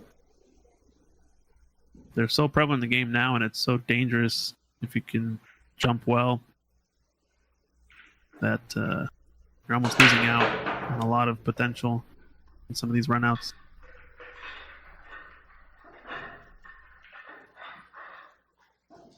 Inflation's out of hand, yeah. So try to thin off the 4 here and get in behind the 5. Don't think he's got there. Early 10s don't win the match, or don't win the rack, sorry. You're going to spot the 10 if he makes it early. He'll continue shooting if he calls it. But I think Chandler's got to stick to his safety game that he's been relying on all game long. Yeah, David Anderson saying it's a comfort thing for Chandler. He can jump pretty well, just doesn't have one or carry one. Big game James DeVee saying if you don't carry a jump cue in your bag, then you're behind the times. Yeah, I think that's pretty accurate. I'd have to agree with that. No matter what sort of disagreement you might have about jump cues in the game, they're kind of here to stay, it seems. And they're their own skill set in their own right. To the players to adapt, in my opinion. So he's looking to kick this 4 ball in. Trying to measure it. Distance between the rail. Andrew McMahon saying, do we need to start him a GoFundMe? I don't know, because if he wins this match, he's definitely going to have enough cheddar to afford a straightforward jump cue. Or if not, a case that can hold a jump cue if he already has one. So you might not need a GoFundMe for that cause. Maybe something else.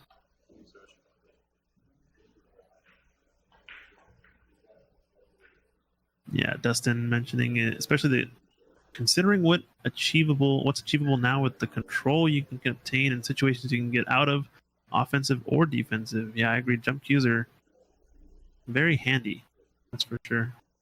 Looks like a player break here, I believe. We're going to check in to our hot seat match. Sorry, one. Table 2.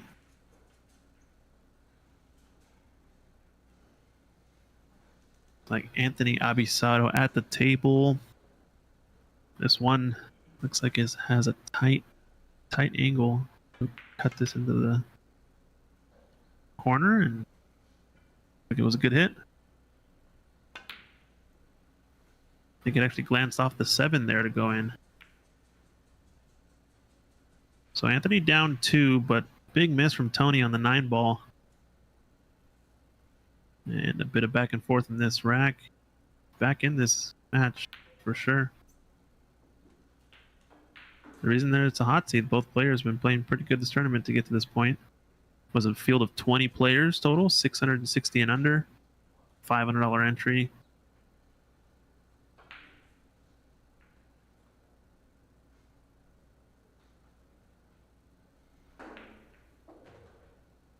That's a good shot.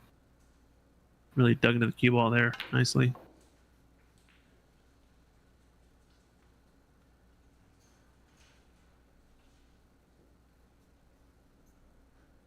Yeah, his kick game does look pretty solid. I think that's part of the rationale maybe behind not using a jump cue is to, rely on your kicks. But Anthony out overruns this position.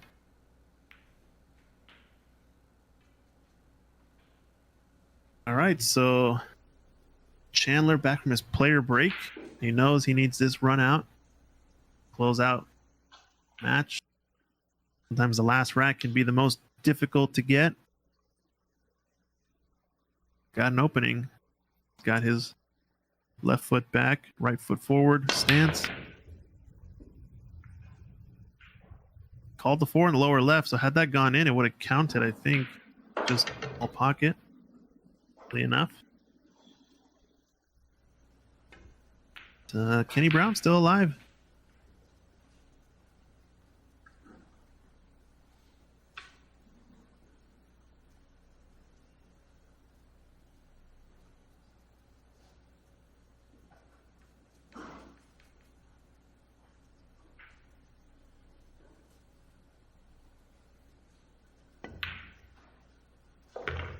Out of the pocket for Kenny there.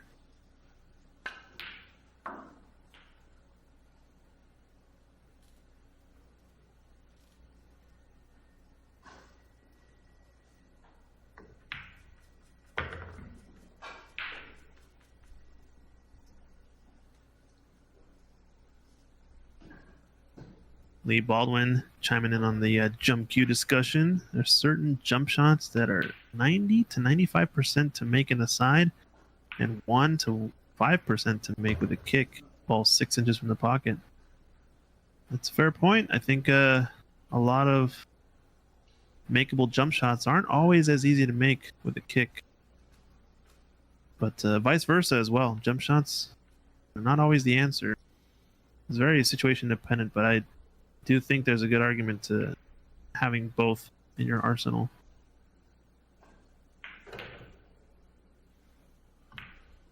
Kenny a little bit close to this ball. No problem though. Perfect angle on the 9. Come up for the 10 ball. So pressure's on now on Chandler, it seems. Kenny handling this deficit pretty handedly so far. Sure, he's had a couple of mistakes, but I think Chandler's maybe piling on a little bit more pressure after missing that last 9 ball in the previous rack.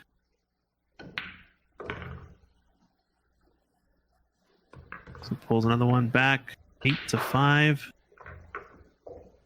Kenny Brown still alive in this one. Oh, look at this thin cut from Tony. Oh no, he scratched off of that 9.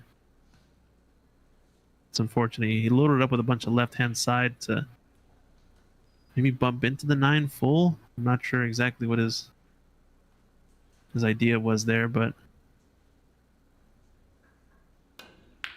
ends up loading it up with a bunch of left-hand side cannons into the 9.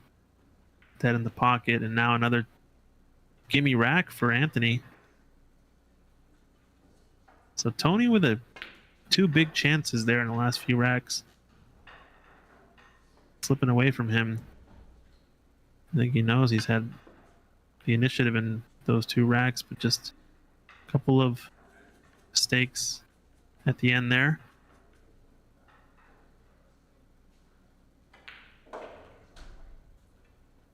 Yeah, good shot.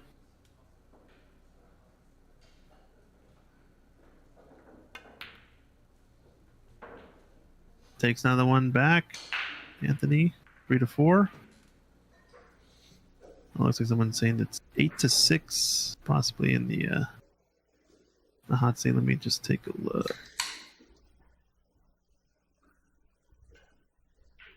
See if Secret Wong can clarify if it's 8-5 or 8-6. Possible I could have missed a game.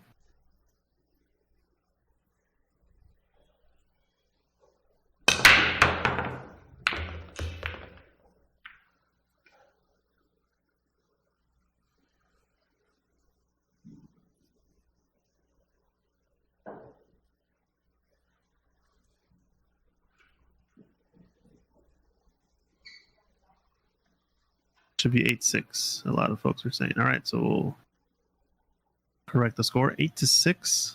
Kenny Brown making it close.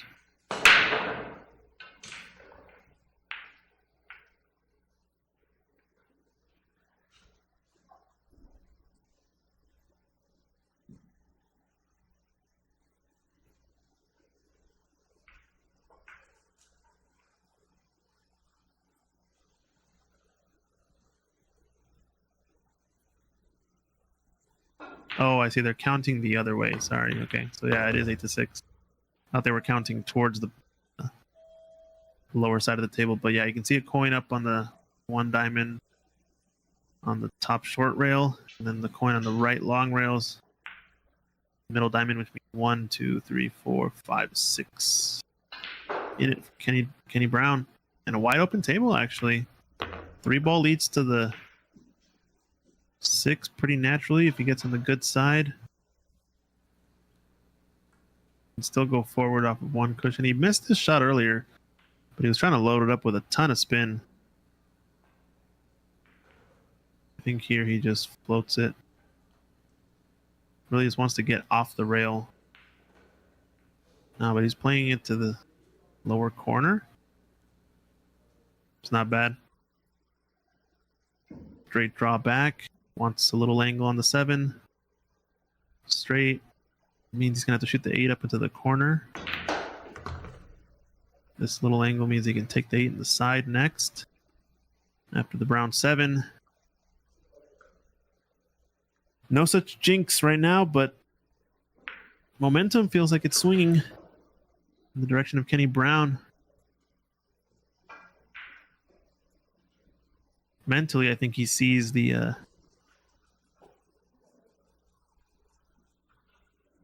struggle that Chandler's on after missing that 9-ball a few racks ago. Oh, he decided to go 2 rails to stroke this ball a little bit better, and I think that might be just a positional mistake on the speed.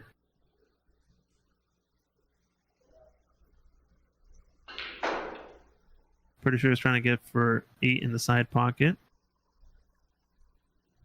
Now he's got a tough cut up into the corner. It does go past the 9 as well, so he could shoot a stun shot. Cue ball into the rail and out to the center of the table. And the 8-ball up into the top left corner. I think that might be the shot here. At least that might be my preference. It's a kind of an open pocket, more open pocket, but catching any point on the way in is going to leave a rattle. This one's a bigger pocket, and he nails it. And how's his speed? Oh, man. Kenny Brown making it tough on himself. Yikes.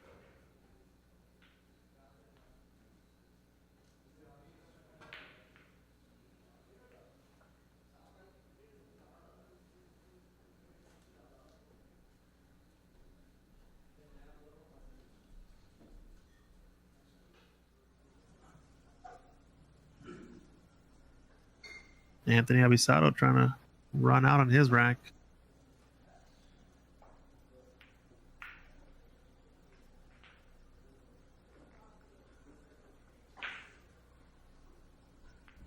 Called the bank over there. Tony with the... Oh, no. Disaster strikes. Oh, man. Worst way to go out there. My goodness. Scratches off of that thin 9 ball. You knew he was going to lose the cue ball. And I think that's a concession from Kenny Brown. Ball in hand on the 10. Gives it up to Chandler. So congrats to Chandler. Moving on. Guaranteed third place in this one. Tough way to go out for Kenny there. Yikes.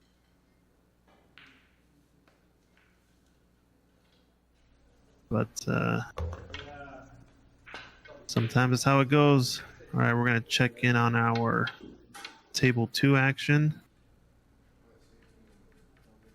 Anthony Abisato giving up table control now to Tony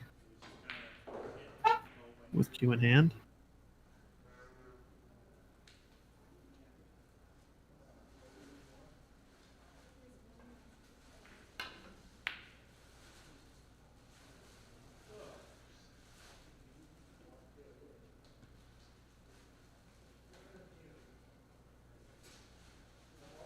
Wow.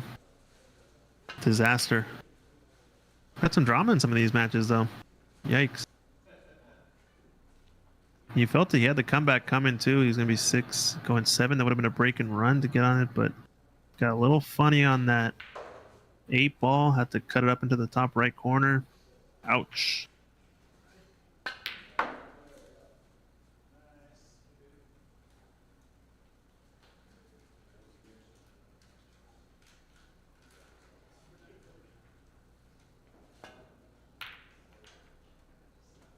Well, meanwhile, Anthony back at the table. 7 ball cuts. It's a little bit thin. The hot seat match. Chandler awaits the loser of this one. Gonna be playing on table 1. Winner is guaranteed. At least second place. We're gonna have a single race to 13 in the final, I believe.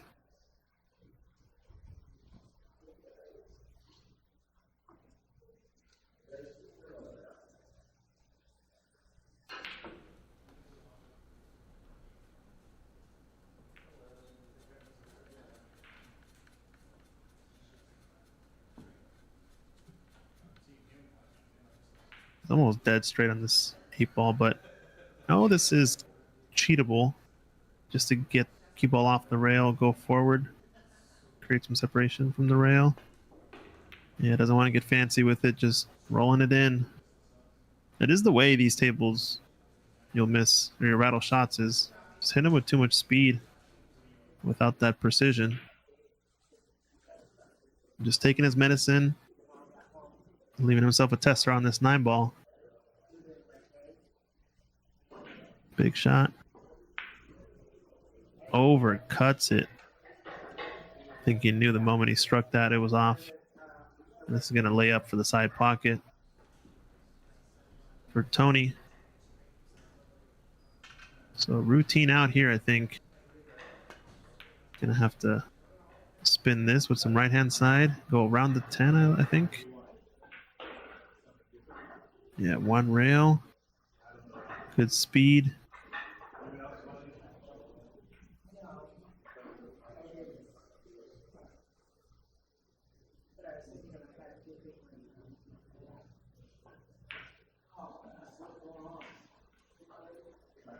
Wow.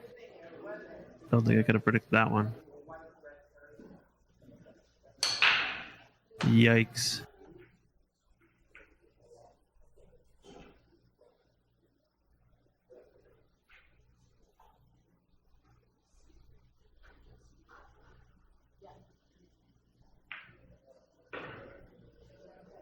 So Anthony just chipping away, taking advantage of mistakes from Tony, who's had the initiative, I think the 3rd rack now that he's in essence given away.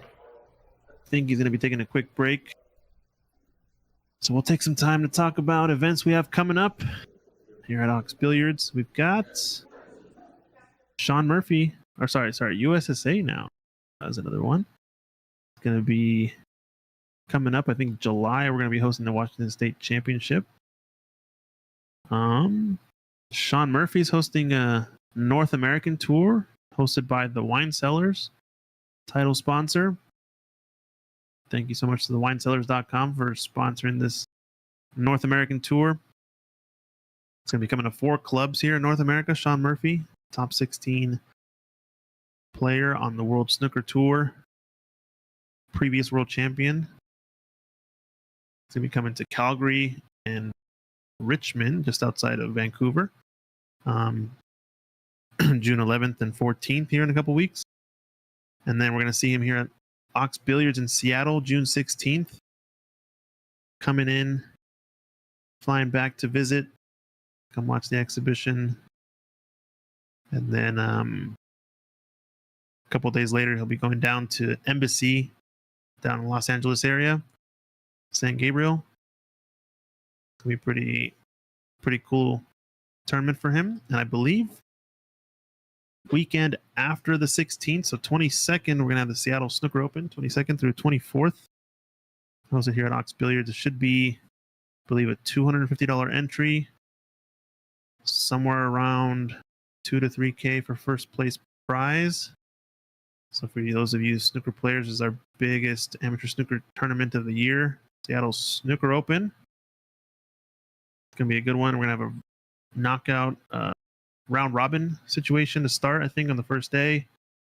And that'll get you into the knockout stage on the 23rd, 24th. It'll be a single elimination knockout after that, as far as I understand. And format could change a little bit, but that is what we've done in the past. So stay tuned for that. It's going to be a pretty good event. We'll be live streaming that for sure. Might even stream 2 tables. We'll see. But it should be a good event. It's always a big event, Seattle Snooker Open. But yeah, looks like players taking a break. I'm going to take a quick break while we wait. And yeah, we're going to be right back after this player break.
So I think we're ready to rock and roll again. Anthony Abisato breaking those balls. Yeah, ideally, I mean, you could say there was a little bit more. Yeah. I know there was a loader, that's why he has to use the extension. Yep, we're ready to roll.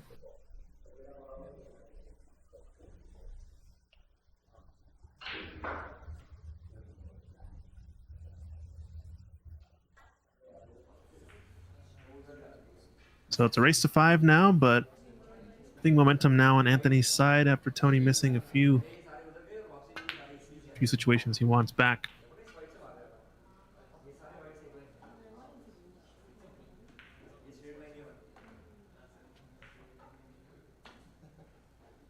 Oof, barely. I think it's on the 9 here. Yikes.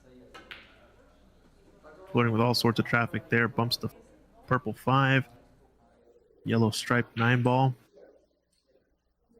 Manages to get out for the 2 though. And I think he's on the right line and just wants to, I think, come off of this third diamond. 1 diamond off of the side pocket, maybe. Should have a line for the 3 ball into the left corner. He's coming around the 4. I think it's a little bit riskier, but might have just gotten there. I think he's on the red 3. He's playing shape for the pink 4 next, sorry. Straight forward. Draw shot, back to the rail and out.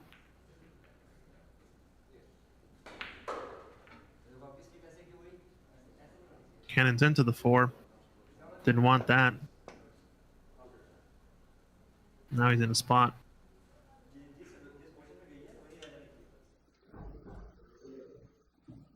Gonna have to thin off this edge, play safety in behind 8 or 10. Maybe even use 7.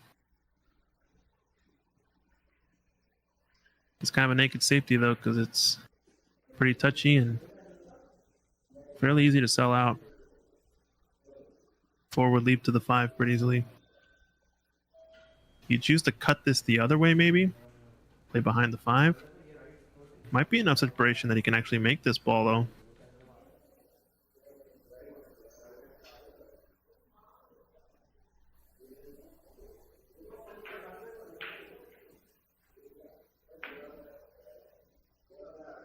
Close. Just actually overcut it.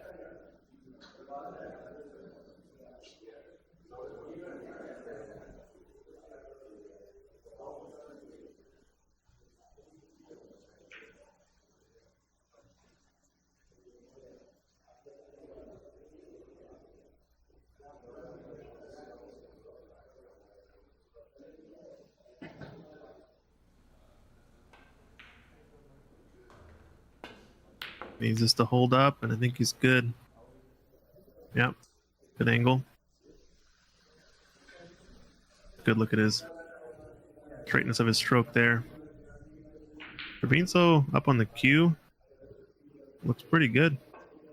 Still puts a good stroke on the ball. Imagine just have to learn a lot more about the feel and the sighting when you're up that high compared to when you used to get much lower on the cue. But he gets him pretty good. Making a few unforced errors that he needs to clean up. And he's still got initiative in most of these racks. This is the time right here, though, where he's been making the mistake. The offhanded miss on the 9. Missed the 10 ball straight into the corner. It's got to get out on these 2 balls. What really counts. 9 ball doesn't go clean, but still pretty good on this 10 ball. This is a rotation player's favorite type of shot. He's checking his backhand for the clearance. Can't really stretch out too far, it seems. Yeah, good stroke. I think a little bit of time off has definitely helped Tony a bit. Sort of forget about any mishaps from the past.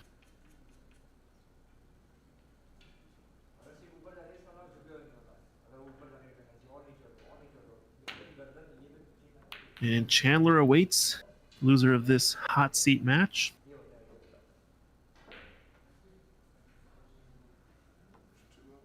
Tony Waters at the table, racking up the balls. Got an unconventional stance, pretty high up over the ball, but it sounds like he's had some neck surgery in the past and can't really get too low. So pretty good on him for wanting to adapt and change his mechanics. Still playing at a pretty decent clip. Oh, Kenny Brown saying let's go horse. So it sounds like maybe he has some stake in one of these two players in the side pot.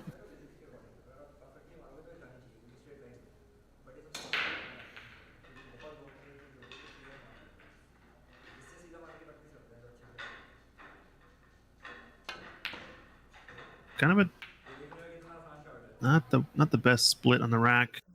Doesn't make a ball. Leaves this 310 clustered up, it looks like.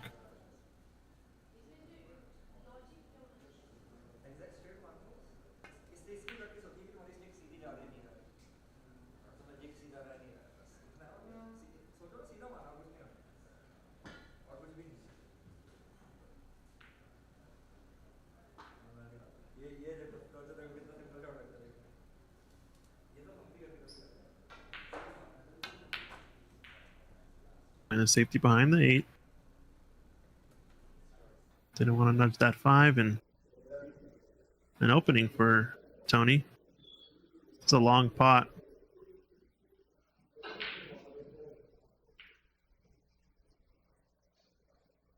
A lot of traffic to work through. You can spin this cue ball forward off of the right long rail down to the blue 2 on the bottom cushion. He's put a good stroke on this though.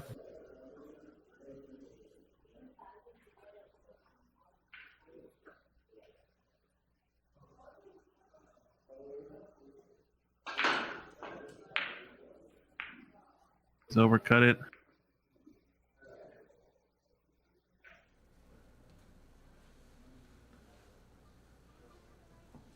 Probably have to see some back and forth safeties between these two.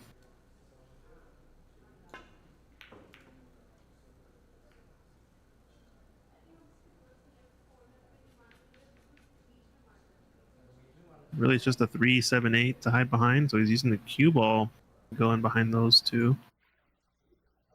I think he got there. Might be an edge of the one.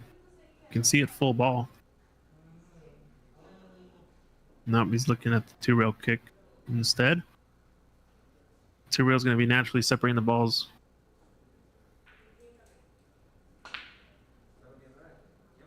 Don't know if you really aim for a particular side if you're just trying to hit this ball.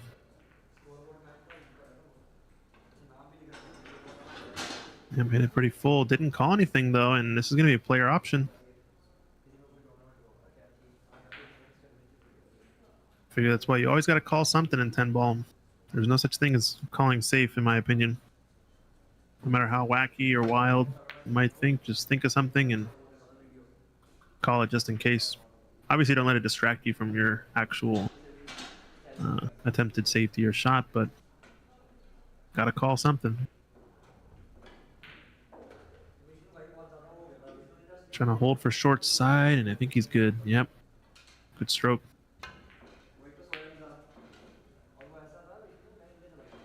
Now, red 3, probably to top side pocket. The rack all of a sudden opens up after that.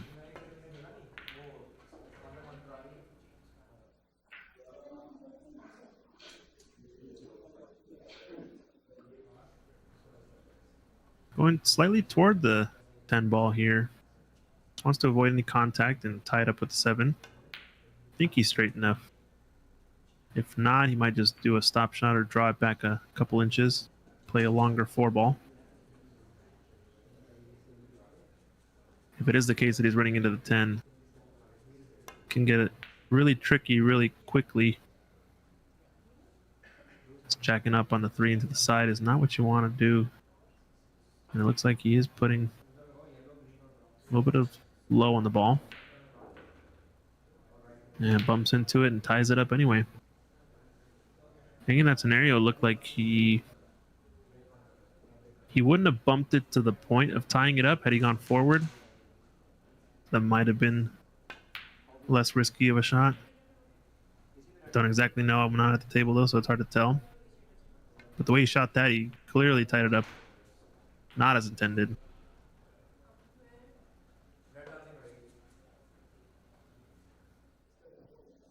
Now a tricky spot. I think you might be evaluating the safety here just because of how the cluster is formed now. Could take this on and maybe play breakout attempt off of the 6.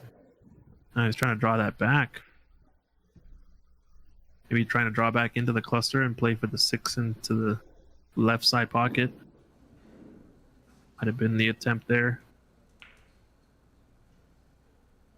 Just felt a little bit quick though. And now he's actually left Tony in a weird spot because I don't think this 4 doesn't cut. Then we're gonna see clip off the left edge of it, send it around the 8 or short of the 8. Play a safety in behind these balls. In the right half of the table. Gotta hit it with a bit more pace though. And he's left an opening. It's not a breakout attempt on for this 4, so we might see him try to play middle table, try to break open off of the 6.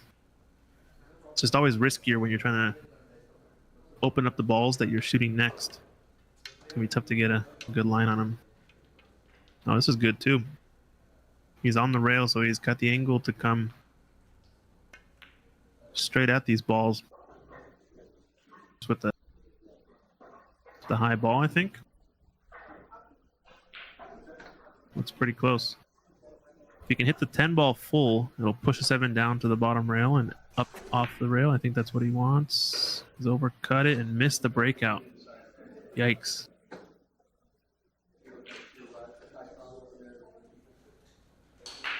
I wonder if cutting it clean into the pocket maybe with a bit more topspin might have gotten him his line. It looked pretty tough either way. He needed a lot of grab on the cue ball with the cloth for the bed. So now decisions.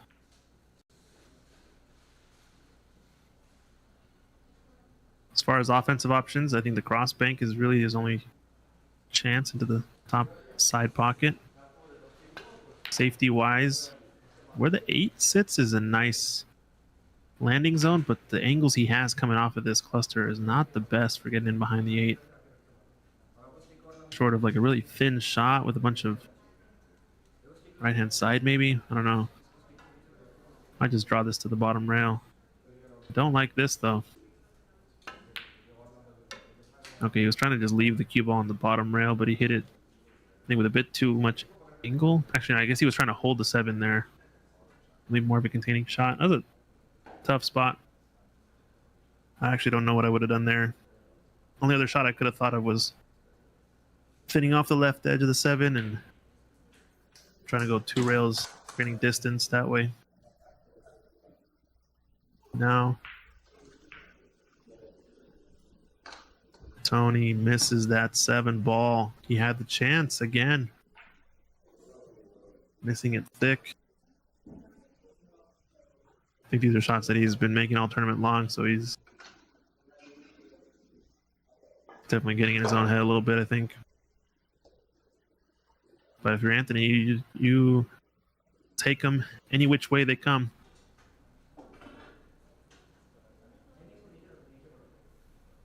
You just top this in with a bit of right-hand side to come up table.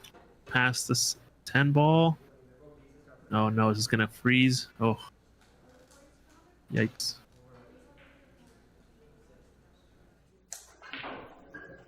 Technically cuttable, but I think you might playing a 2-way here. Trying to bank this. Or just an outright safety. Separate with the 10. Oh, this is close. I think this cuts. He's just lining up to go for it.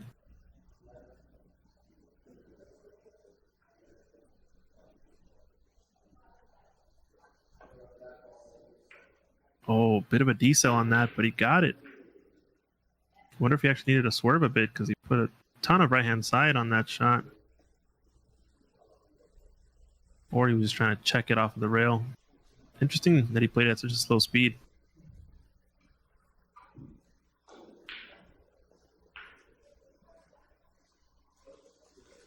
Really got to bear down. He's missed 10 ball into the same pocket earlier. Knocks that one in. 6-4 up Tony Waters. And what could have been a few of the racks he's given up. I think he could have been on the hill even now. Pretty close. Had he not given up some of those shots that missed 10 ball, missed 9 down the rail ones. We got action though. Chandler awaits the loser of this match on the B side. We got 2 matches left after this in the tournament. We're down to the top 3 players. Loser of this plays Chandler in a race to 9 for the 3rd place match. And winner of that is going to be playing winner of this hot seat match in the final race to 13.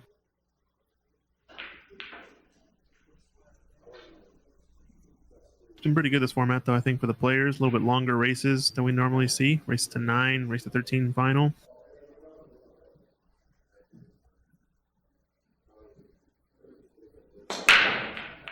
And on the 9-foot tables, too.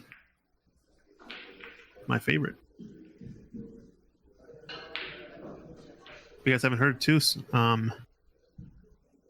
Hawks will be hosting the Seattle 9-Ball Open coming up in September. Later this year. I think September 8th weekend is currently what it's scheduled for. It's on the Matchroom official schedule as well. It is an official ranking event. Moscone Cup points. It's going to be pretty sweet. And I know we've got some pros already committed to showing up, and we are reaching out to others. We'll see what the field will contain. I think it's going to be a field of 64 players total. Yikes.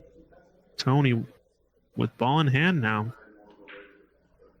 Off of Anthony's zippy cue ball straight into the side pocket.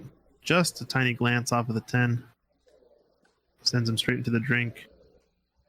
And based on our camera angle here, he's got actually like a nice stun line just to go between all the balls, between the pink 4 and the black 8 ball. Just stun this ball in that gap straight up for the red 3 next after this 2. He's choosing a smart route though, just to avoid all the traffic altogether and come around all these balls, head towards the 3. Only problem is now the angle he has, he's got to play a tighter window in for the 4.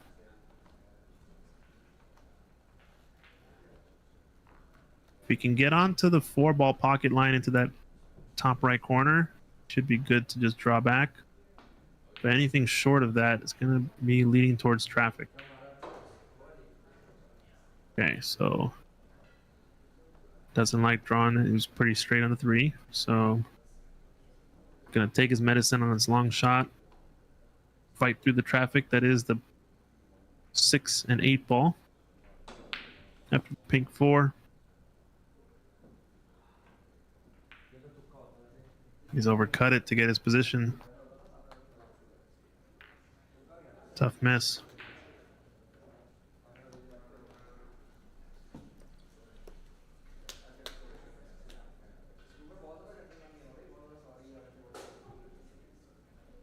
I think there's 4 cuts.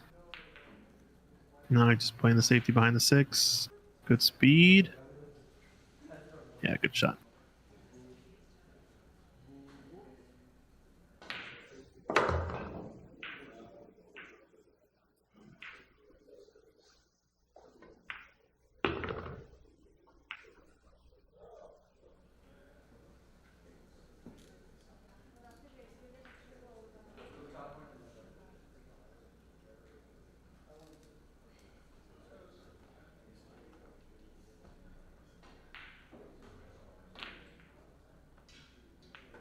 Ooh, caught that.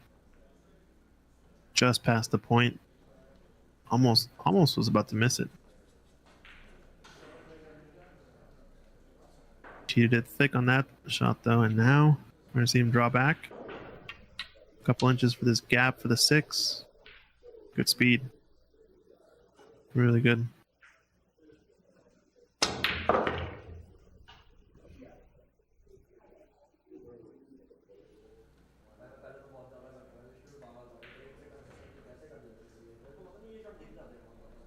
Yeah, wants an angle in the 7, so he's really nice now. Come around this 8 ball, I think. 2 rails. Actually, he's playing it with some inside. Come 1 rail and up. Watch out, 9 ball. Nah, he's good.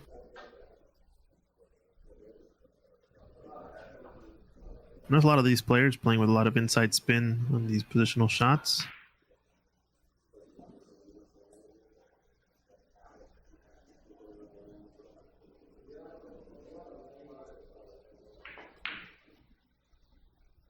Uh-oh, outside spin, catches it thick. Didn't seem like he quite put the stroke on that one that he wanted to. A little bit stretched out, maybe.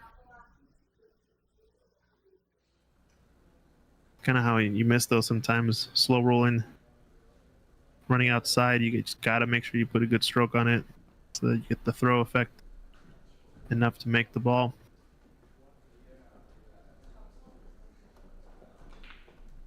This 8 ball's pretty deep in the pocket.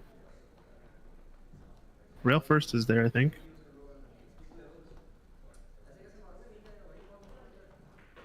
Yeah, he's taking the rail first. Wants to control the speed. Misses the side pocket nicely, and he's perfect on this 9 ball to come out for the 8 in the opposite side pocket, I think. Well, he's putting a little low on it, so maybe just drawing back. No, stun looks good.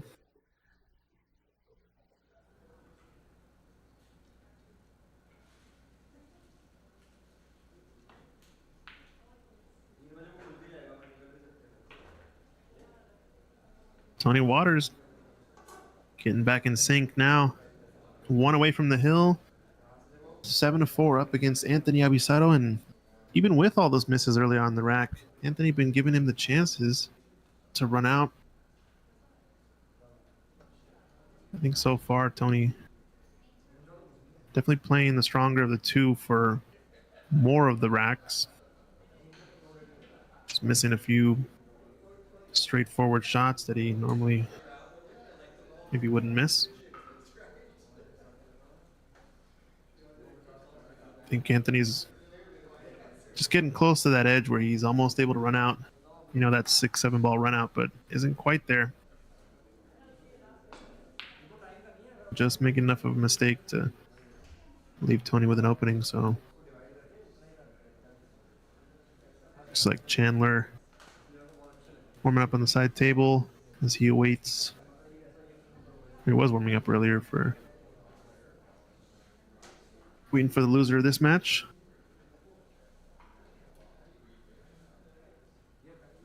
Who do we got in the chat though? Where are you guys watching from? Let us know.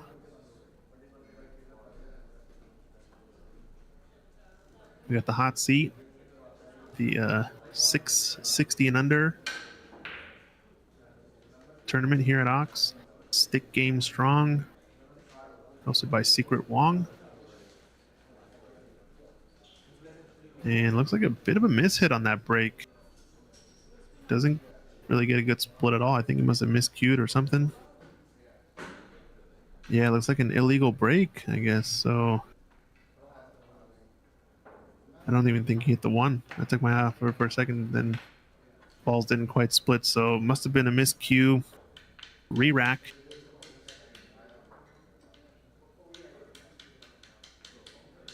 And change of break. So now Anthony with the break. He's down 4-7, but if he can keep Tony off of the hill. Oh, okay. At least saying he hit the back of the rack when it kicked. So yeah, he must have miscued off the break then and coming behind the balls. Now, if they're playing 3 foul rules, sometimes that can lead to a not a breaking situation, lead to a ball in hand in which the opponent can then try to play another safety and try to set up a second and third foul. But looks like since it was an illegal break, it is a re-rack. And now Anthony going in to the side pocket off of the break. So interesting back and forth here in this rack on the breaking situation. Don't know how much it'll actually impact the rack, but balls look pretty open. Pretty out wide in the open right now.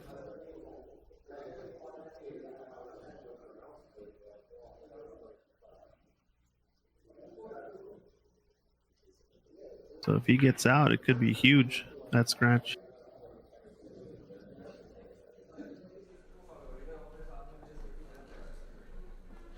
He's a little bit flat on this one, on this 2-ball, sorry. A little straight.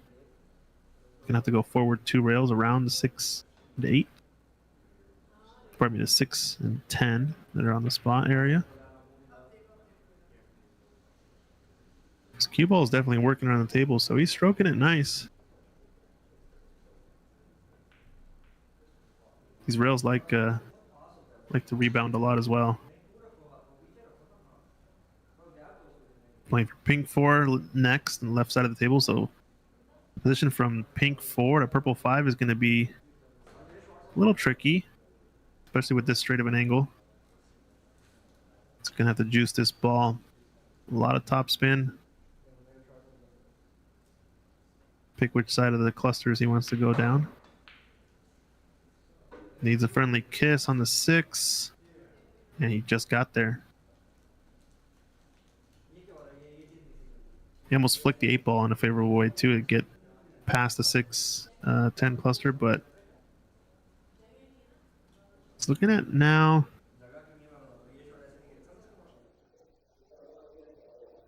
Maybe playing for 6 into the lower right corner next. If he were straighter, he definitely would just draw this back. Play for 6 in the same pocket. It's going to be a tight window, though.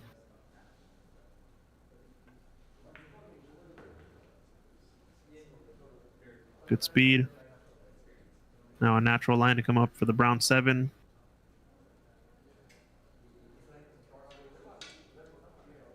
This is big rack for Tony to get on the hill.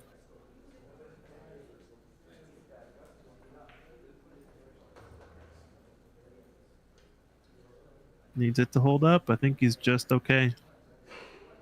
This much angle, though, you got to take 8-ball on the side next, or to the lower right, probably. He is stretched out a bit. That's where he kind of struggles sometimes.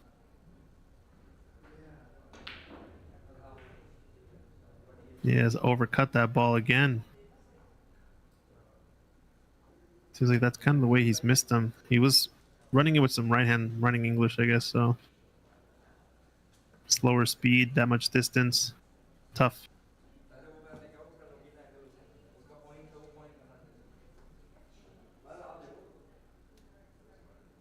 I think I just liked rolling that into the corner. Yeah, Blake saying he had some masse there. Yeah, it did seem like he swerved thin. Well, he had masse to the right. I think he had right hand spin. So he was actually aiming much thinner if it masse to the right in that case. Chicheng saying because the rails are so bouncy, you needed inside to slow the cue ball down in many cases. Yeah, it makes sense. You almost want to play with the speed, though. The table's like, let the cue ball do what it wants to do. But I think that's why the angles are so important. Because getting like a ball off one side or another side of the line you wanted is the difference between putting a lag stroke on the ball and putting, a really, really soft stroke to kill the ball and hold it. Much higher speed. It gets really touchy. The bouncier the rails are. It's also a lot more flexibility, I guess, you gain, though, with bouncier rails at times. Kind of do more on the table, depending on the shot.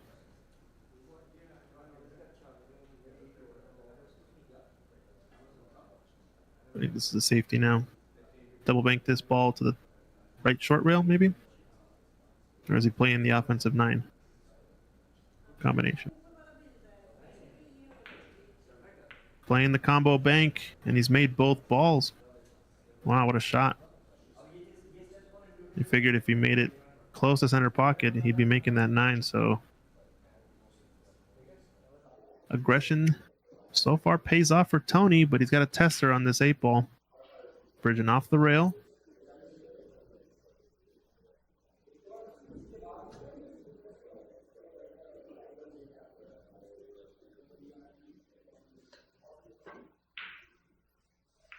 Overcuts it. Yeah, looked like he was planning to run to the 10-ball there too. I think that extra speed though maybe added a bit of error on that. We saw Anthony take on a long cut down the rail like this earlier, and he ended up overcutting it, or sorry, undercutting it. I think no, overcutting it. My apologies, by a lot. So let's see how his accuracy is here. Smart shot. I think he knew that, wasn't feeling it. Decided to just play safety, and pretty routine safety. If you practice it a bit, that's actually not that hard of a shot to control the 8-ball.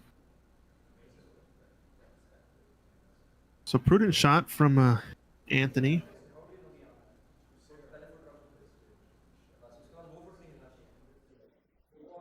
Leaves a tough one for Tony Waters here.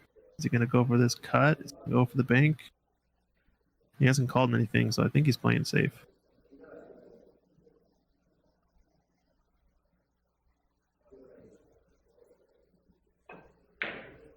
Oh no, he's going for the bank. And that's money. Cash money in the bank. Wow, what a shot. What a shot. This is easily undercut though. This is a tough 10. After making that 8-ball, can easily underestimate the cut here. Yep, he cuts it thick. It's not a commentary curse if I called it, all right? I don't want to hear this nonsense about commentary curse. Blah, blah, blah.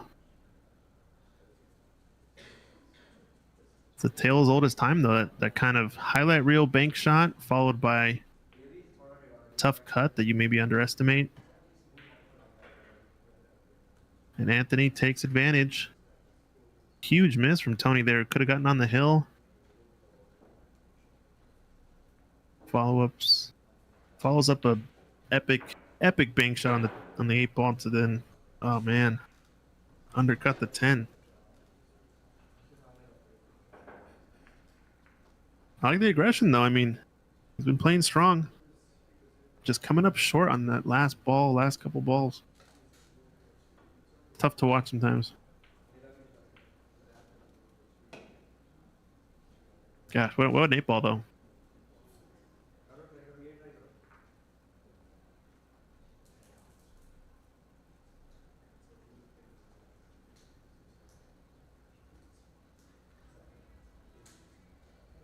So I think that's 3 racks that Tony is giving up on. Has given up to Anthony that he probably should have had. I guess that 10 ball is not as routine as you might think. It was pretty thin, and your cue ball is going to be racing around the table.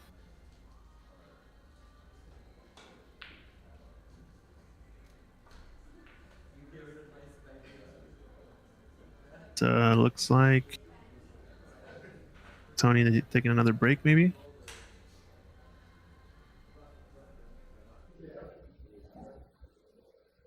Yep, I think maybe a quick comfort break. So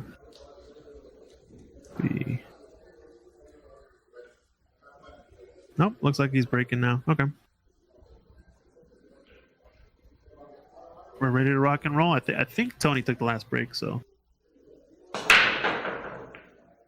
should have the action rolling right away. 6-ball down. What do we got?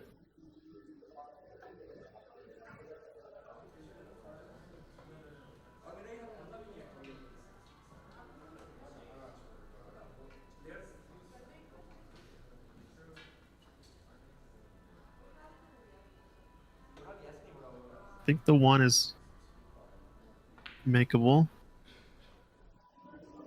The angle he's got, he's going to be probably playing for the blue 2 into the side pocket, top of your screen next. No, he overcut it. No, okay, he's playing 2 into the corner next.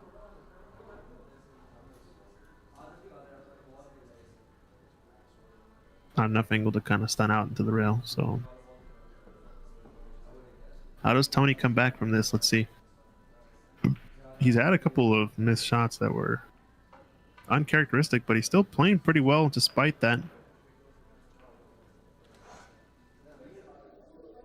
Just can't let it get to him. That's going to make the difference, really.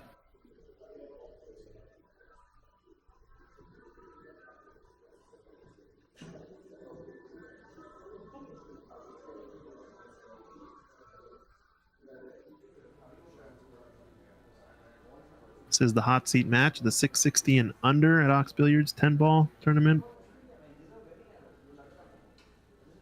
Got Chandler awaiting loser of this for the 3rd place match. 2 more matches to go after this is settled.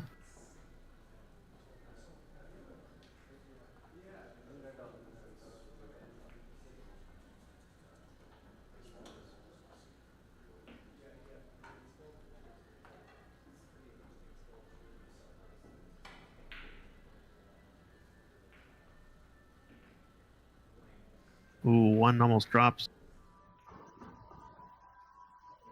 If he doesn't have a look at this one, he's got the rail first for sure. Question is, where's his cue ball rolling? It's going to be coming around the 3, 2 rails. So he can control this and end up for the 2 in the top side pocket or the top right corner. Ooh, lands off the 3. He's all right.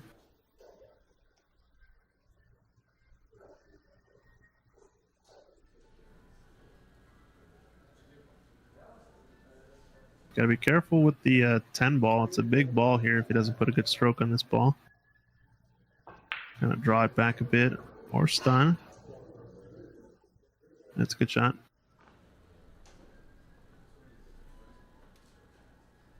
Well, the 4 doesn't pass the 7 to the side pocket, so he's going to have to play for a different pocket off of these 2 rails here.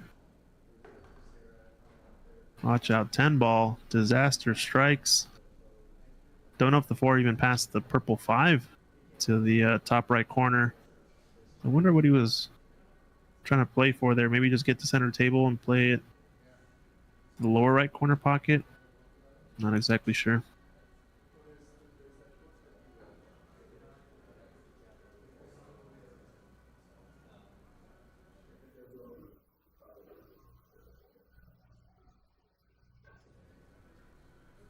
And he comes short on the kick.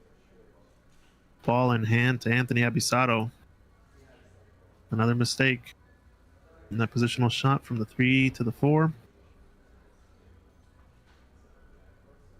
Haven't seen many 6+ runouts from Anthony in this match so far, so I think if he can knock these 6 balls out, it's going to help shift momentum in his favor.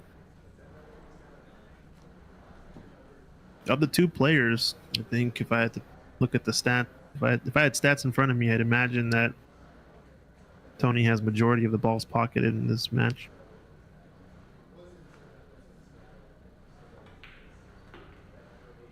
I went a little bit thick to the pocket, but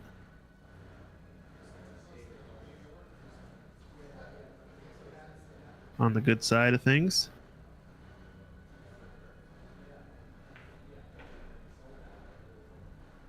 Rolling that ball in, doesn't want to be straight.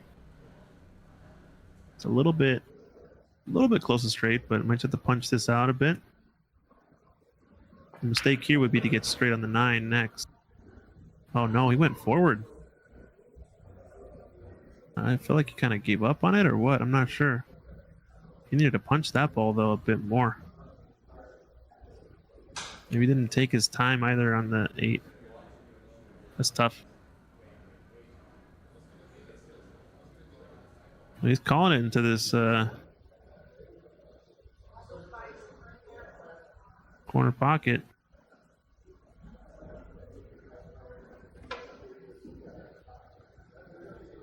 Balls are close together.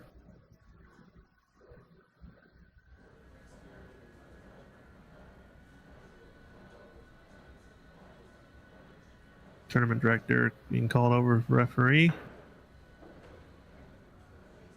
That was probably good.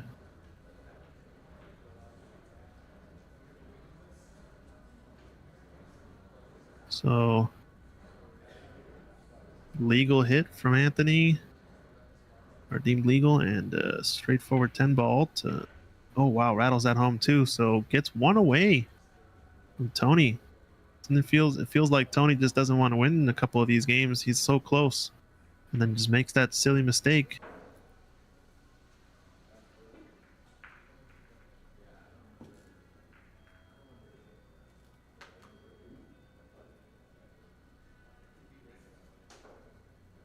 That's tough. He's just on the edge of completely taking over the match, but not getting over the finish line on some of these racks. Well, as far as events we have coming up at Ox, Sean Murphy's North American tour hosted by the Wine Cellars. It's going to be coming to Canada and the United States. Make sure you guys come to Ox Billiards June 16th. oxbilliards.com for tickets. It's going to be a pretty sweet event. As well as the Seattle Snooker Open the following weekend, 22nd through 24th. Another big Seattle Open. And I got to make a poster for it, but we got the Seattle 9-Ball Open coming up in September. Official Matchroom event for the World 9-Ball Tour.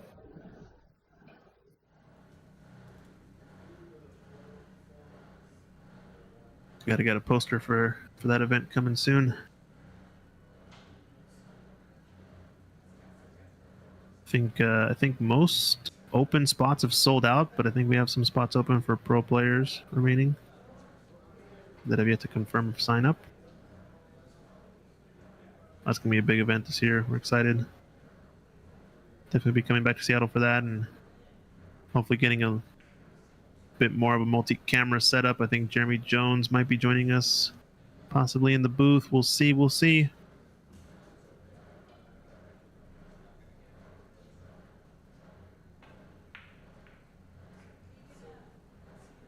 A little bit of frustration, I think, now from Tony. I think he's just got to keep his cool, take his chances, get out when he can, limit the mistakes. It's sort of what it becomes all about, is just who makes less mistakes, not who, punches the other player in the mouth, who really gets a really tough out. It starts with consistency. Just like that 3-ball. It's all about consistency, making the shots that you're favored to make. If you're Tony, take your time, bear down, clear them up.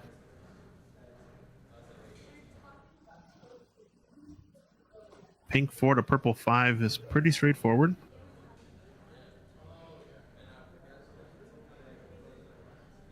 Roll this in, play 5 on the side next. On the opposite side, it's good. We had a lot of angle on that 4, I guess. Now wants angle in the 6, so don't draw this back to where you're straight in. Number 1 mistake. Oh, rattles the 5. Scary. He's picking up the pace a bit, which can be good or bad depending on how he uses it. Wow. As I say, it ends up super short side. I don't think he was playing for that. But these tables are playing quick.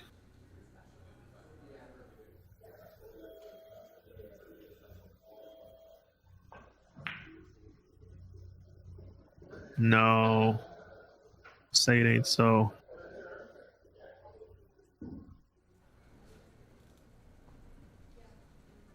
Disaster again for Tony.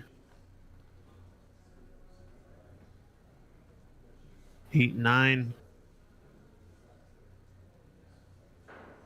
Right next to each other too. Limit the mistakes. That's what it's all about.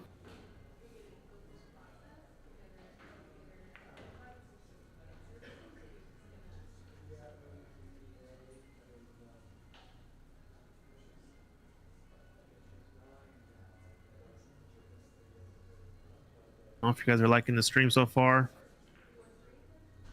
Drop us a like. Subscribe to the channel. We're trying to grow our YouTube a bit. Just hit 1.1k subscribers. Trying to see how far we can go.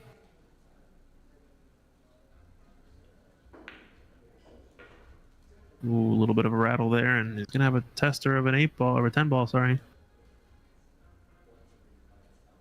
It's on the rack, so Tony helping him out just to move the ball.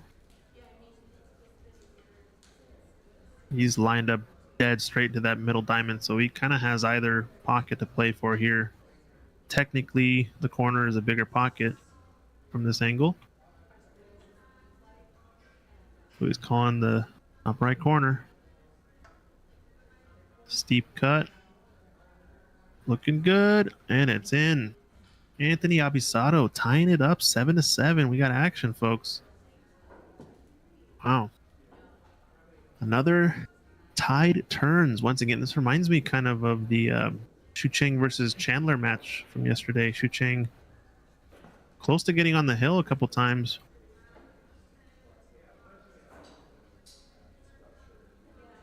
Sitting in Tony Waters' seat right now, where the match is in your hands for a couple of these racks, but just some small mistake. Missing an 8-ball, missing a 9-ball.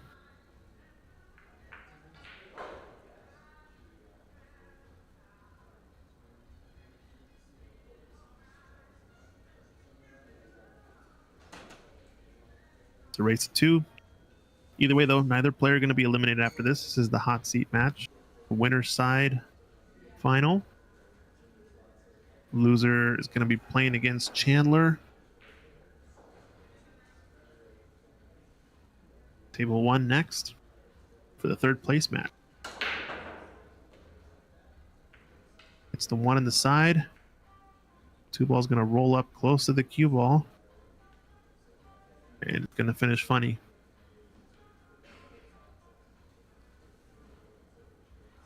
A lot of back and forth racks in this match. Haven't really seen, you know, a ton of massive runouts. Kind of like 5, 6 balls left. A couple balls down, mistake. 3-ball run out. But mistakes from both players. I think they're starting to feel the pressure. This is their first match of the day, so I don't think fatigue is settling in. But a good safety from Anthony here. Used the 8-ball perfectly to stop the cue ball behind the 6.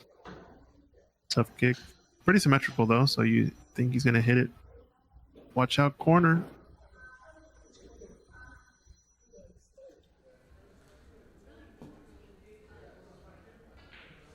So cutting this 2 into the top right corner is going to be running the cue ball away from everything, so might be another safety coming up. Or a bit of a 2-way trying to bank this 2 the lower middle pocket.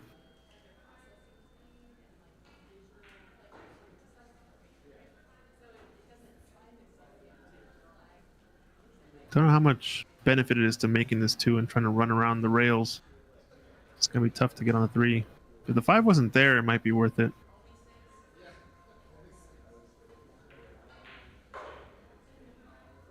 No, it didn't call the side, I don't think. Maybe he was going for the side the whole time, actually. Shot it with a bunch of inside, so...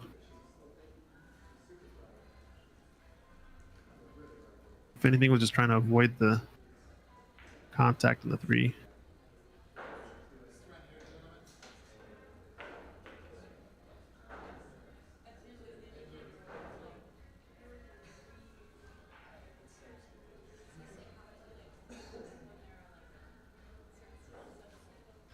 you do now? I think you just thin this 3-ball.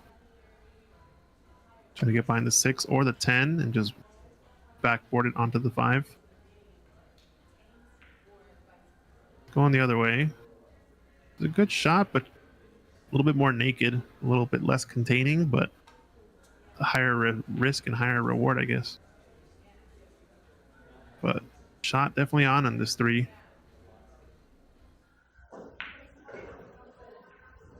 Can he hold for the 4? This rail's been playing quick. I might have to go 2 rails across. Yeah, he went 2 rails. Smart shot. And that's what you kind of have to do when you realize how the table's playing. If it wants to go that far, why not just let it and play the second rail option, you know? Better than trying to put a bunch of spin on the ball to try to kill it. Hold your stroke. Oh no, he's made a mistake here though. Our bodies always want us to get straight in on the next shot. Kind of naturally. I think he just got a little quick on that in terms of decision making.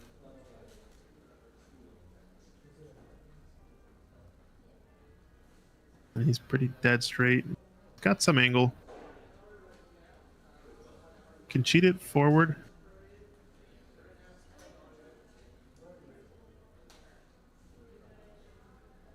Gotta cheat the pocket perfectly though. No, just playing safe. Where's the side pocket? Oh wow. I think he was trying to hold that 5-ball underneath the 7 instead of knocking it around. So the theme holds so far this match. Back and forth.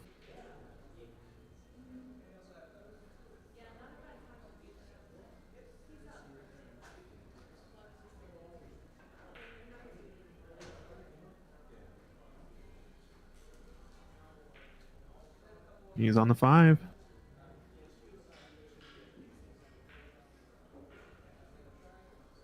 Might be scratchable.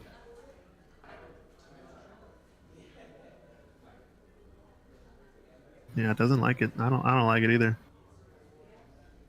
I think about the safety behind the 9. Just stunning it in behind, setting the 5 around the rails.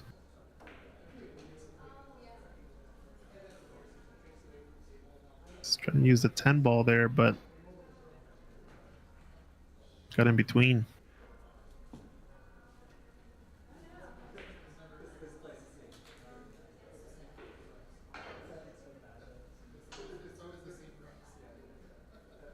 This is a do or die shot for Anthony. Well, I think the safety's still kind of there. I mean, if you take the bank on, you're selling out the whole table if you miss.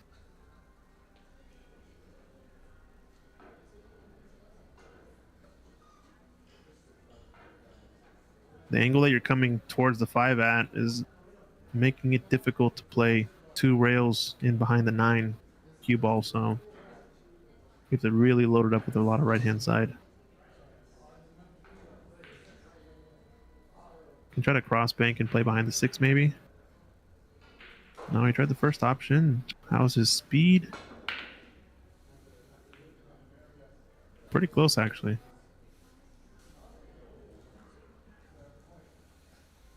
Got unfortunate to tie up the 5-6.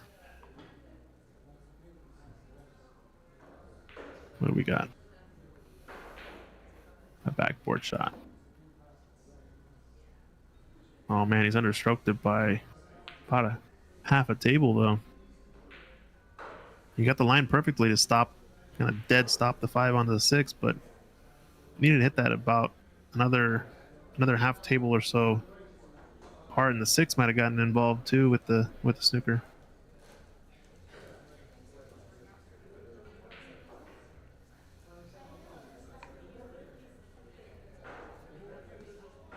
Anthony's gearing up to go for this.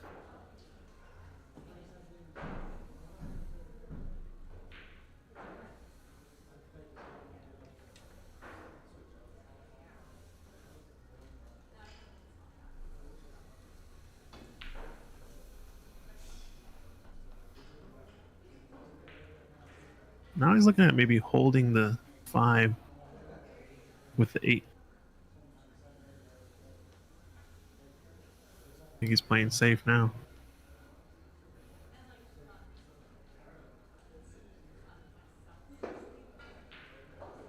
No, still deciding.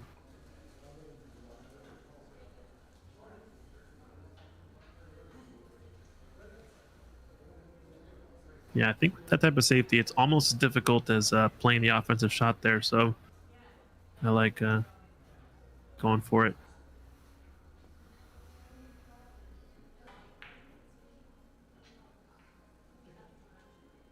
You still get away with it sometimes, but oh, maybe.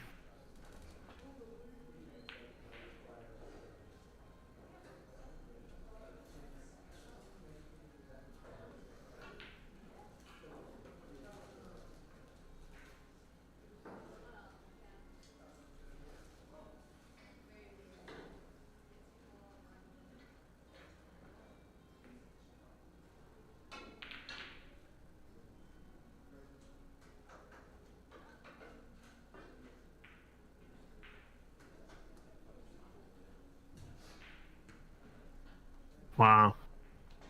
This has been a tough match for Tony.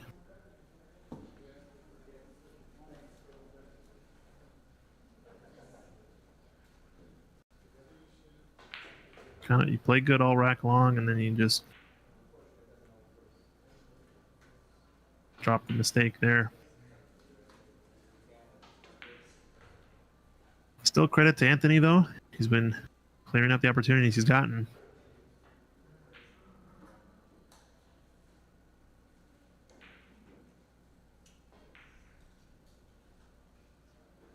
I think both players, though, not really settled in yet. So I wonder how whoever loses this is going to be playing next against Chandler. Seems to be clearing up some tables from our last match. But Chandler, though, has been waiting a long time on the side. And once again, Anthony coming in too straight on this last couple balls. We saw it on the 5 ball. It's a little bit better on this 8, so we can go forward. Okay, yeah. Figure as long as he doesn't get on the rail on that shot, still got a chance to get this out.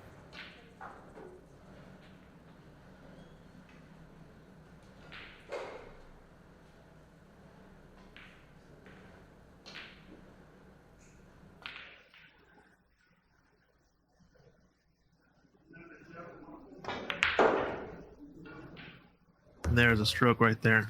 Great shot from Anthony. Feeling confident now with that one, I think. Good out, and I think it's been a difference right there. That type of shot shows you he's willing to take a chance. Earlier in this match, I feel like he'd be rolling that ball in, trying to get in behind the 8 or in behind the 10 or something, and that one just rifles it in. No fear. You get rewarded sometimes on the hill and breaking. Been a pretty big comeback, I think. Tony definitely going to be disappointed with some of the misses he's had, but match is not over. Don't think we've seen a break and run yet in this match. So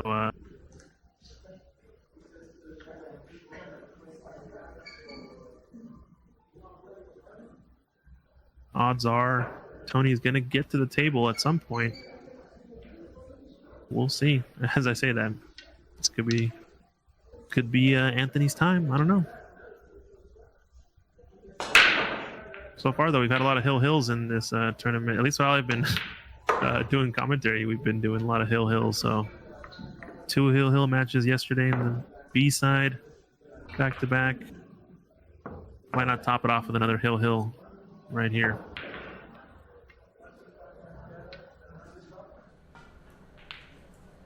Anthony wouldn't want one, that's for sure.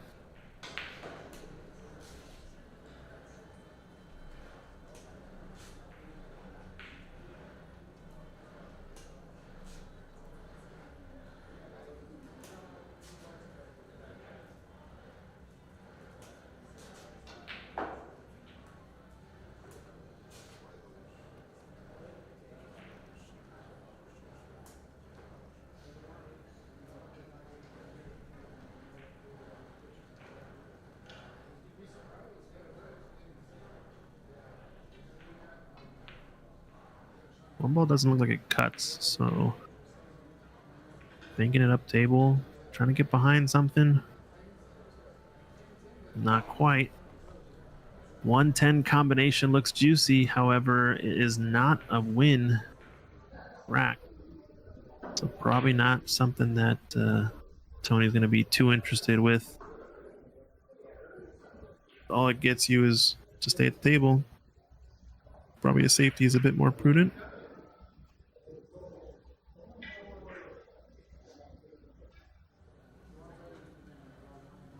Where the 10 ball sits, it kind of makes the pocket a little bit bigger. He goes rail first with the 1. Now, getting on the 2, I think he's going to have a good chance if he has this opening. Yeah, real chances on now, I think. He's running into traffic, though, off of this 2 ball.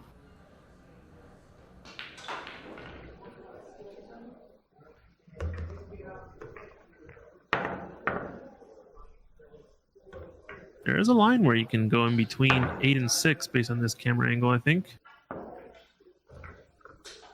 8 and 6. Spin it with a ton of right-hand side. It's a little risky, though. Any glance off of one of those balls, you're kind of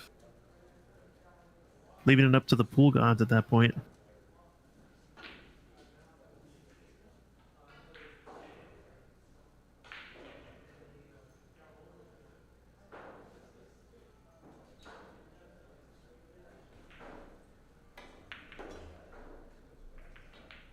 Left it up to the pool gods, and they have rewarded. Wow. All the balls got busted open, moved all the furniture. Scrapping his way around the table.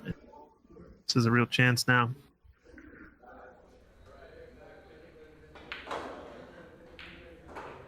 Playing the combination onto the purple 5 with the pink 4.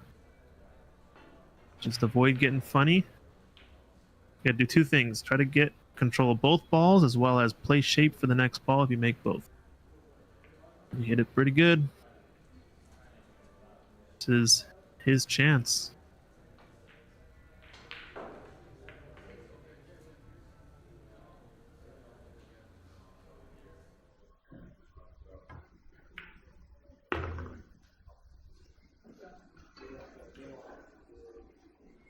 Haven't seen too many big runouts from either player.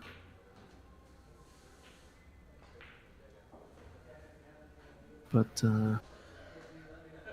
could this be? Is this a break and run opportunity for Anthony? Is it? Actually, I don't know. I gotta look back.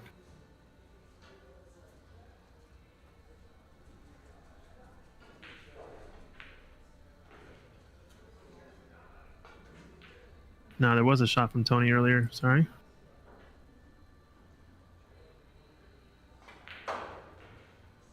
Still, this is a run coming from the 1 ball. Getting a little dicey in here, but he's got to get out. He has got to get out. Yeah, thanks, Tim. I think, yeah, I saw. I went back and saw the failed safety attempt on the 1 ball from Tony, leading to this opportunity.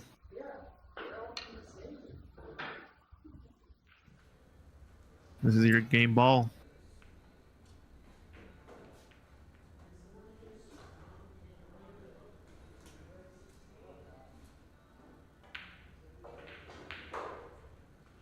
This is for a huge comeback. I think he was down 6 or 7 to 4 at one point, 7 to 5.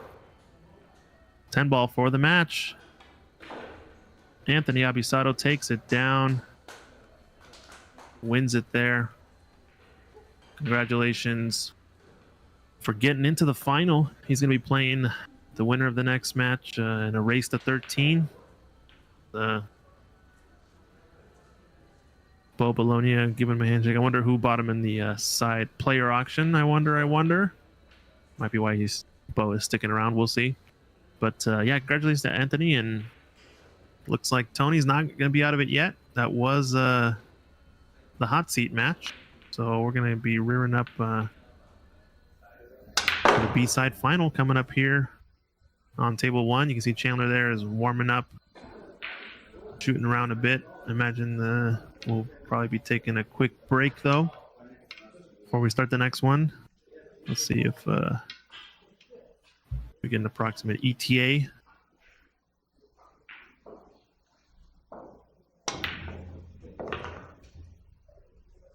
But yeah, congrats to Anthony. Knocked him in when it counted. Took advantage of mistakes that were there, and we got the 3rd place match coming up. I'm going to take a quick break. I'll be right back. You guys know what things are up to, and so don't go anywhere.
All right, looks like we're ready to get rocking and rolling. Lagging it up. Chandler on the left, Tony on the right. Seeing the lag, looks like Tony wins it. And we're here with a third place match. Ox Billiards, 10 ball, 660 rated Fargo and under. $500 entry. And let's see what they're playing for, these two. As far as I understand it, I believe Chandler won the winner take all $700 prize pool they had on the side. So congrats to him for getting that. But let's see, third place. It's guaranteed to get $1,300 on the main board, $420 player auction, and $140 in the side pot. Second place, it's going to be getting $1,900 plus a $600 side auction and a $200 side. So if they purchase most of their stake or half their stake or whatever, it's like they're going to be playing for, let's see, 600 in the main board, 200, 100. So about a difference of $800 to $900 for this match. Either player, though, guaranteed to be in third place at least. Let's get it rolling. Tony Waters to break. The man who hails from Idaho. It's going to be a dry break. And no look at the one. Kind of lost the cue ball a little bit there. But so far, so good in this event. 616 under. Oh, it looks like Chandler, don't know if he was trying to make that 9. But just playing a push-out shot.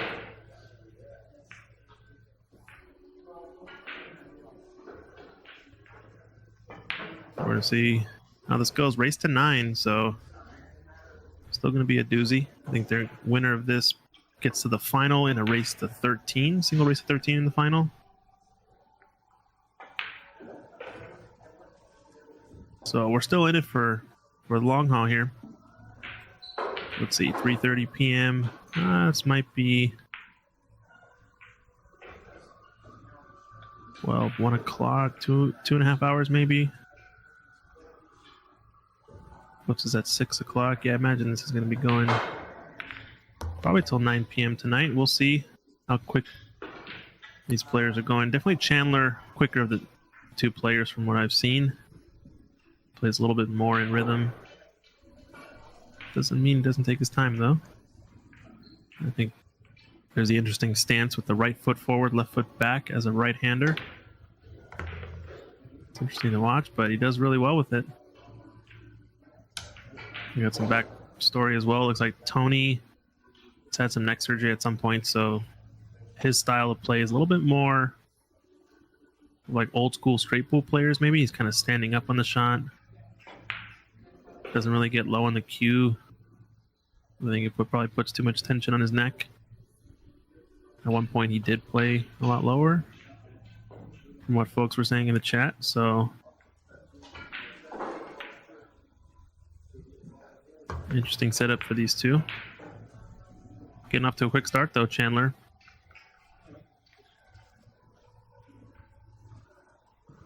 Three rails around. 5 balls tight to that right cushion. Playing the bank shot. A little bit of a rattle, but nicely done. No fear from Chandler. While the other two players were playing in the hot seat match on table 2, he was over here just hitting balls momentarily, kind of going back and forth. Looks like he's pretty warmed up. As I say it, though, catches that 5 just a bit into the rail and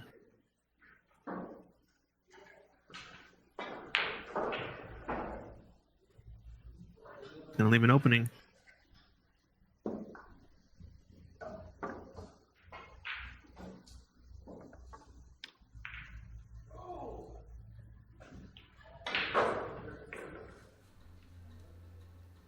So the 5 ball cuts. Problem is the distance between Q and 6 next is going to be a little bit weird.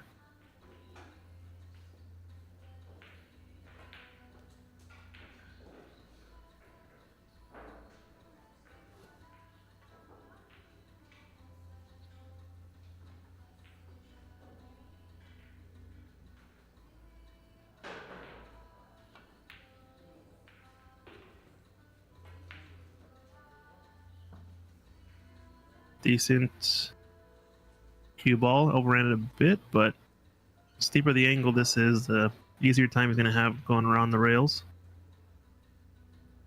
Just needs to roll it in with some running side.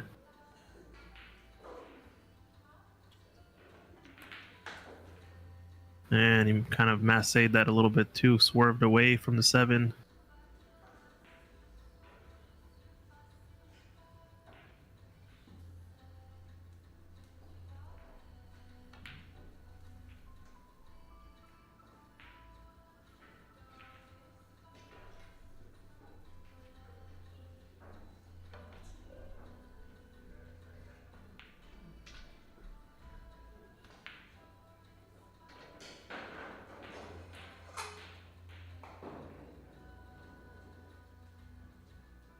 Yeah, something tells me I think Chandler's going to want to keep a little bit higher pace in this match. Maybe just to keep Tony off of his own rhythm and tempo.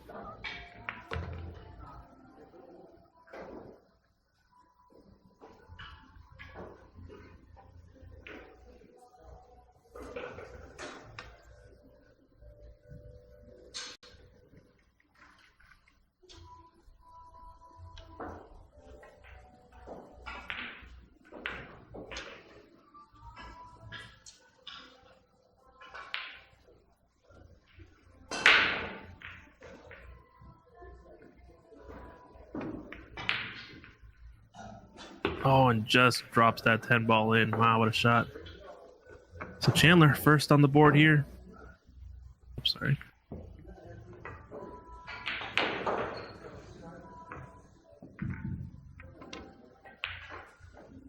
One to 0.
Another one down for Chandler.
I'm going to be taking a quick break. Maybe not a quick break, I guess. It's going to be a dinner break on the East Coast.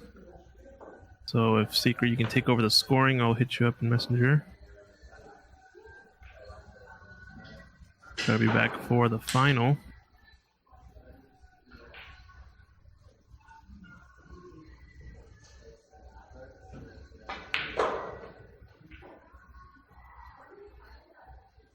Yep, we'll be back.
painful when you just run them out.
ahead, Tony.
Who's this?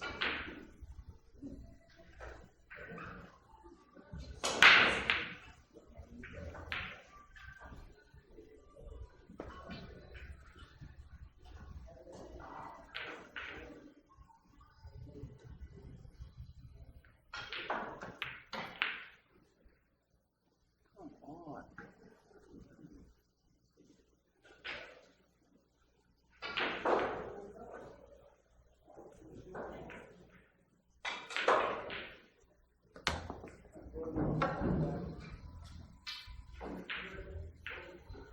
It only moved about that far, it's fine. You want me to move back? No, it's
how to use it, I guess.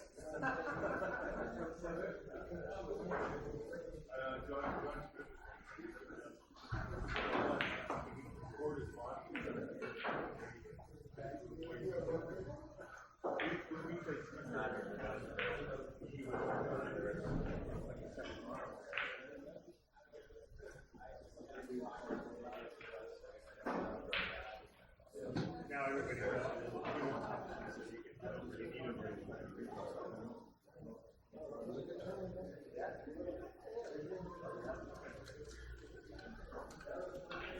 well, you're a mayor now.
Give me a hug.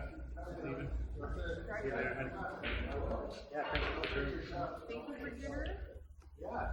Times 2. Awesome.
take.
Yeah, no, I know. Yeah, no, I know where I get to. But he's coming up, it's five years. Yeah.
What's that? Don't get for a while.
Sorry, I didn't see.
Yeah, thank you. There's a place, the only place I know that's like that is with Cassie, she's over, right? Well, I don't think she's all over. I think she's going on. Never mind, I don't know. Yeah. All right, thank you. All right, thank you.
That's the standard running. This is whoops, and then so rare. There's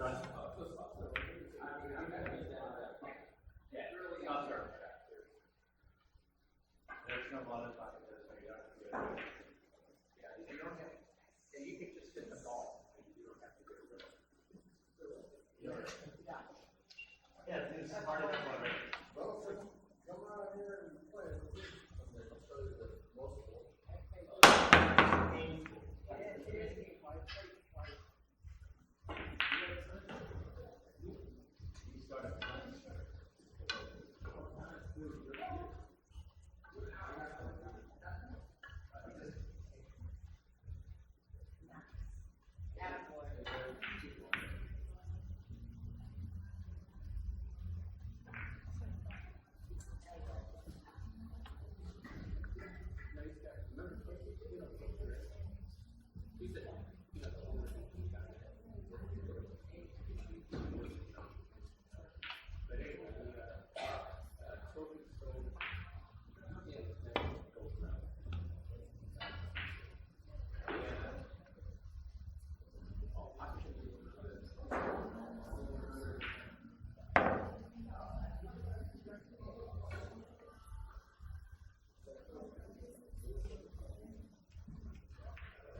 yung sa east, sa formato.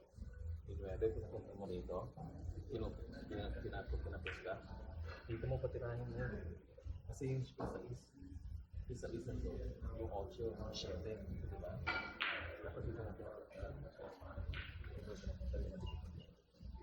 Kasi yung magharap sila eh.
One ball.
on here.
makes it.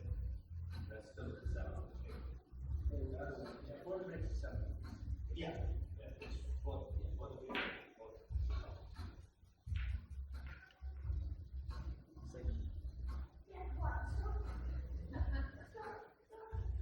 Eight more.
Put that few down.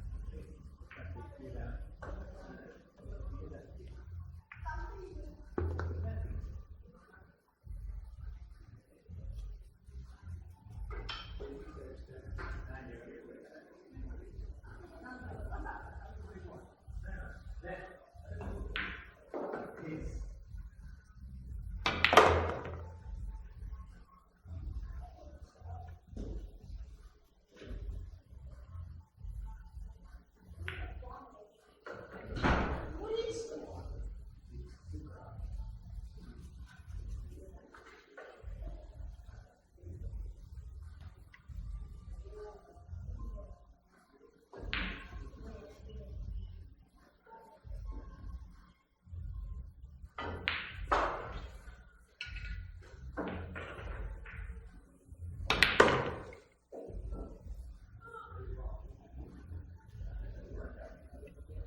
All right, ladies and gentlemen, we are back at it again. Barn burner.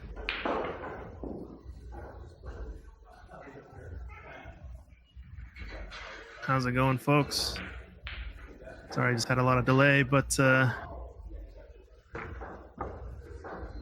got some action now, it looks like.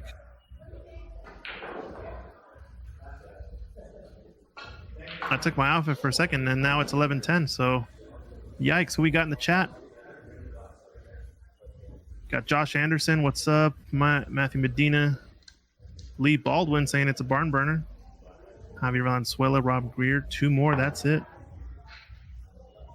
Man, Chandler was on a lead, I think I saw it at check-in for a little bit, and now Anthony's bringing the comeback. Watch out, cue ball. Cue ball. Holy smokes. What up, what up?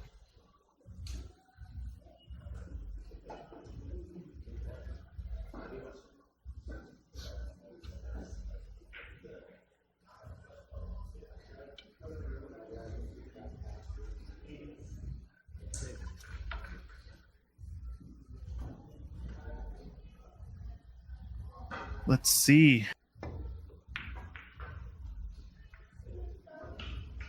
Who are we all rooting for then? We got some viewers over on YouTube and Facebook. How's it going, everyone? Hey, Josh Anderson, let me know if you want to do some guest commentary. We can always sync up.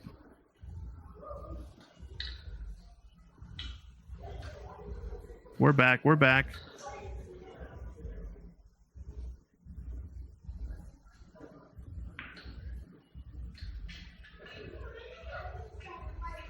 Chris Rodriguez, Bill Harvey rooting for Chandler. I assume there's some Eastern Washingtonians. I saw Bo around there. Where's Bo at? Is he in the room somewhere? He must have a horse in this race if he's coming for the day 2 action.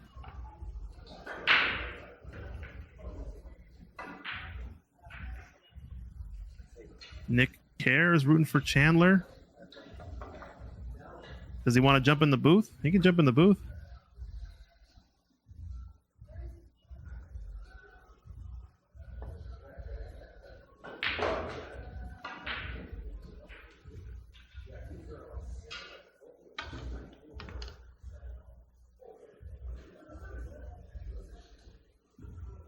Oh, Matthew Medina is going for Anthony. Where are all the Anthony supporters in the building? These guys are going back and forth. They're battling. Race at 13. We got TJ Potter. Rusty. Rooting for Chandler. Got some support.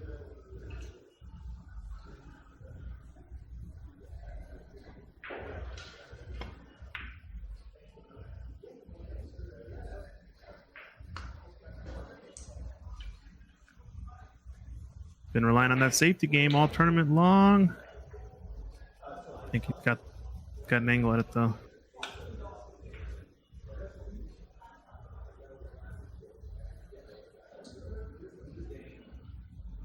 Luis Alvarado rooting for Jay. Who's Jay? Scorekeeper has returned. True that.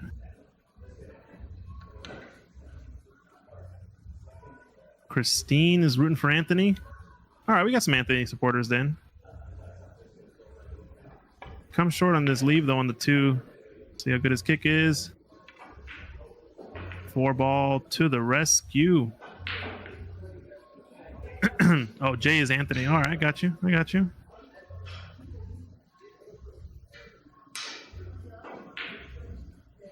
Yeah, no secret, huh? There's a couple guys by the name of Andrew McMahon and Triple G that are not really sweating the action this time around.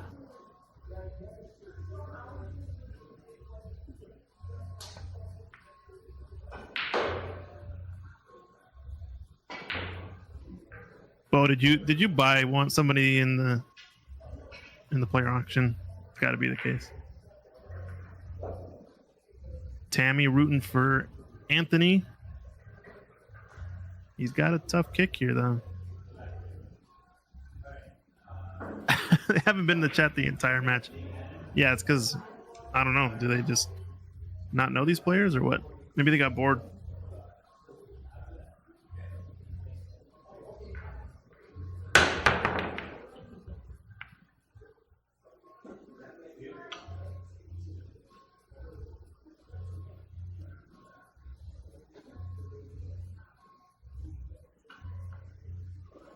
Oh, looks like we got Dan Louie, Clay Belvoir in the room. Either of these guys want to jump in the booth.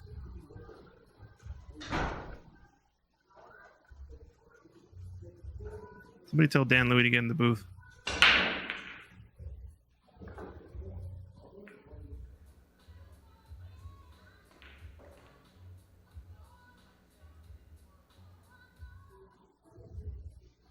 Gonna be a little steep on this 3-ball.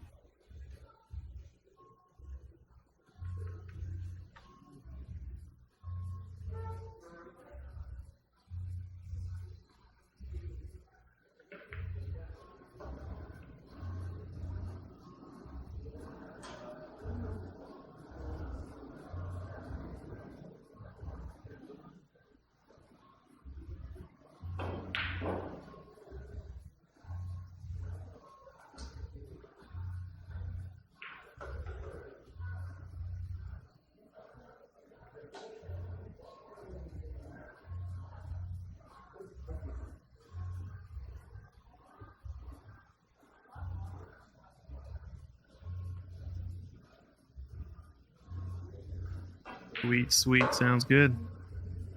Dan Louie, the man, the myth, the legend. Smart shot here from Chandler, playing safe. And oh, this is a highlight reel shot. Last little glance. In behind the 7. What a shot. It's game time. Wow. Going airborne. Really good result in that jump shot too, and I think he's going to get the reverse safety maybe. Oh, it's close. I think you can see it though. Wow, heck of an effort to at least make contact with that jump shot.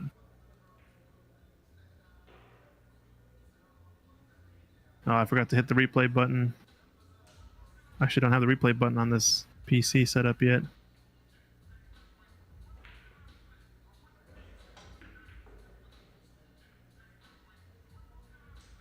Uh-oh.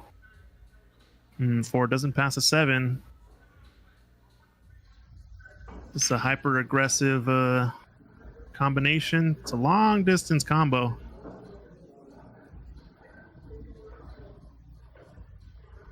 Now we got some viewership up. Share the stream, like and subscribe. Let's get it going. If you guys know any of these players or know anybody who's friends and family, share it to them. I'm sure they'd like to see him play. Putting it out there. Anthony's coming back with a big comeback here to get within 1.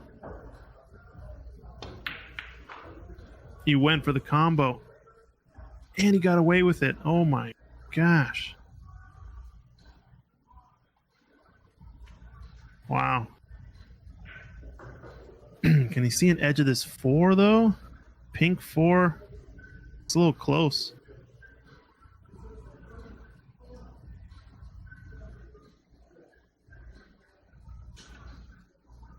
Ken Woolsey watching. Kevin.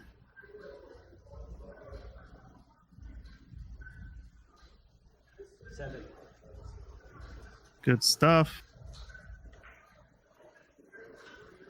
There's an offensive option if you can see enough of this 4. Just thin off the edge and carry him the 5 in, or sorry, carry him the 7 in.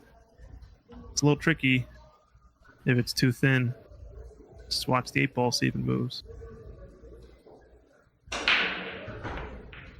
Oh yeah, caught it too thick.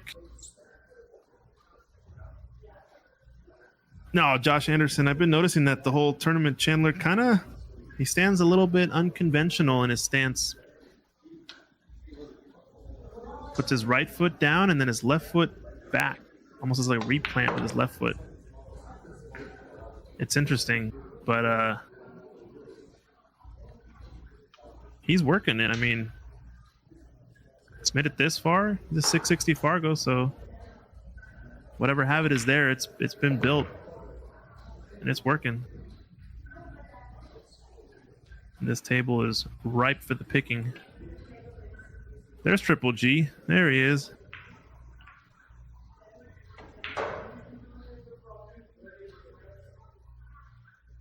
Everybody calling it Goofy Foot. Okay. Called Goofy Foot. Oh no, he would try to draw that back. Ouch.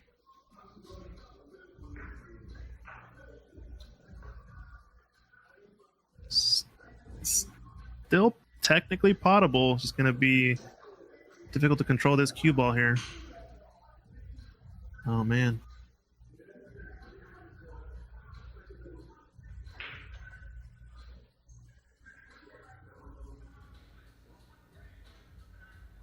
No, I think this is too thin, probably.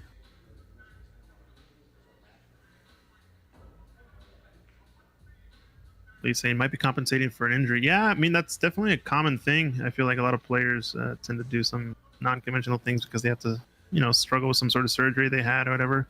I know some folks were talking about who was it, Tony, in the third place match. He had some neck surgery, so that kind of forced him to stand up a lot on the shot. He can't get too low on the cue because he can't turn his neck too far. Oh, okay, Goofy Foot is when you're skating right foot forward. I see. Skate term.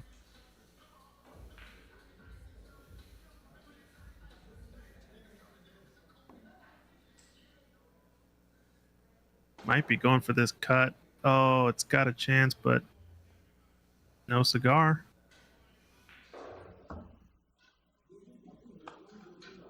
Think this cuts, but he's pretty likely going to be running into the 10. Might be able to avoid it or just clip off the edge. Tough to control the cue ball here on this shot. I think it technically cuts, but it's super thin.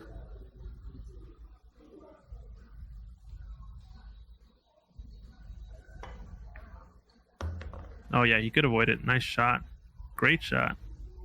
Holy smokes, ladies and gentlemen, this could be 11-11.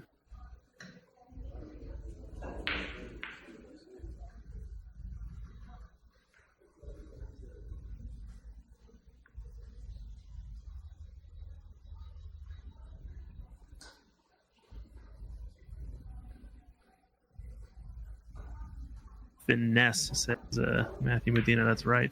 Finesse. Oh no. Finesse. Then a mess on that shot. Oh my god.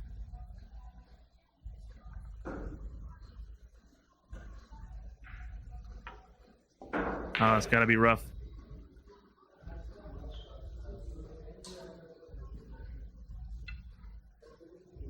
It's at least left a tough situation, but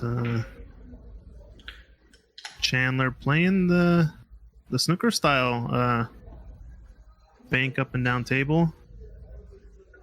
It's a little bit less safe on the pool table, even though it's a 9-footer. This is a makeable shot.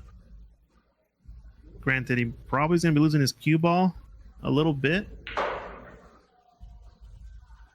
think the way to get shape on the 10 ball here is, since he doesn't have much of the cue ball to cue at, he may have to go 4 rails. Watch out for the scratch in the right side pocket and in the left corner, top left corner. The high ball, send it 4 rails around and get shape on the 10. I guess it's sorry, the left side pocket after the 4th rail. That's the one that's risky. He played it with inside. That's tough. Tough shot at that distance to check it with that much right hand side. I feel like it looks kind of like the path you see the players take when they're doing the spot shot in that Predator Pro Billiard series. You know, they they run that spot shot, and there's kind of two ways to shoot it. You can kind of stun into the rail 45 degrees and send it 2 rails out of that corner, or you can hit it with a high ball and send it 3 rails up the top cushion and hope not to scratch in the opposite left side pocket. Might be difficult to explain what I'm talking about, but if you guys watch those Predator shootout events, you see the players kind of shoot it 1 of 2 ways typically. And I think shooting it kind of like the second would have been the shot there, because that's easy shape on the 10.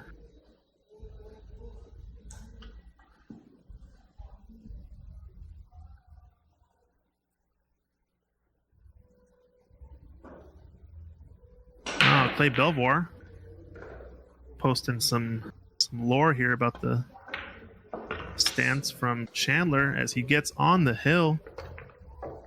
Holy smokes. 12 to 10. Ladies and gentlemen, we got a match. In the room, you got some spectators. You got Clay Belvoir there, tournament director, Dan Louie and Bo Bologna. They're watching, sweating the action. Shout out to Secret. Been here all day, all tournament long. Good stuff.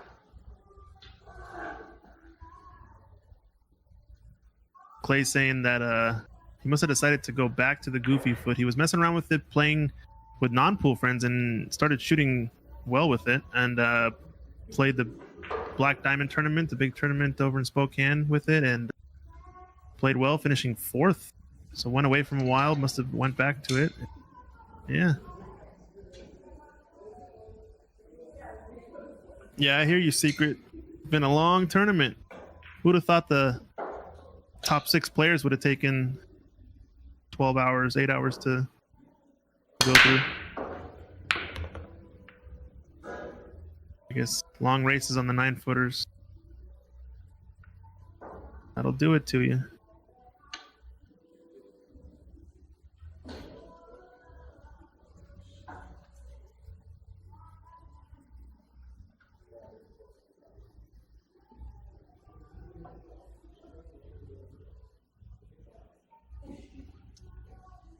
So we're probably going to see a push out here, and I think Chandler's been doing a lot of tie-up situation type shots on these push-outs and intentional safeties. So not this time. Just going to leave a full look at the 1. It's an interesting choice. Maybe it's a bit of a bait shot for Anthony. Kind of opened up the table a bit with that shot too, leaving the 4 on the bottom rail.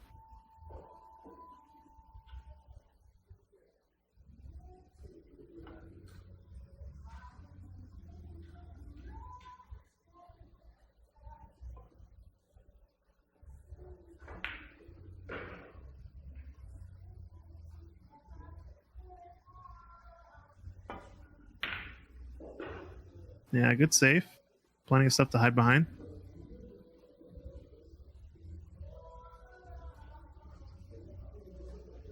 Yeah, Clay is saying it's almost like a snooker stance would be best for improvement to go to the snooker stance versus what he's doing. Amazing he can shoot so well with doing it. Yeah, I agree. It's not quite snooker style, because I think in snooker you typically want to be the same level as your aiming foot, I guess. So left foot planted, right foot planted either straight to the side or slightly forward. He's actually kind of putting his foot slightly back, which is interesting, but he does stand back while he's aiming up at the shot. He stands away from the table, and then he kind of walks into the shot. And while he walks into the shot, the left foot plants forward, and the right foot, he just picks it up and sets it back down. Or sorry, the right foot goes forward, and then he picks up his left and plants it back where it was, back at his aiming point. So it's almost like he just leans forward with 1 foot in the shot, as opposed to stepping with 2 feet. It's kind of interesting.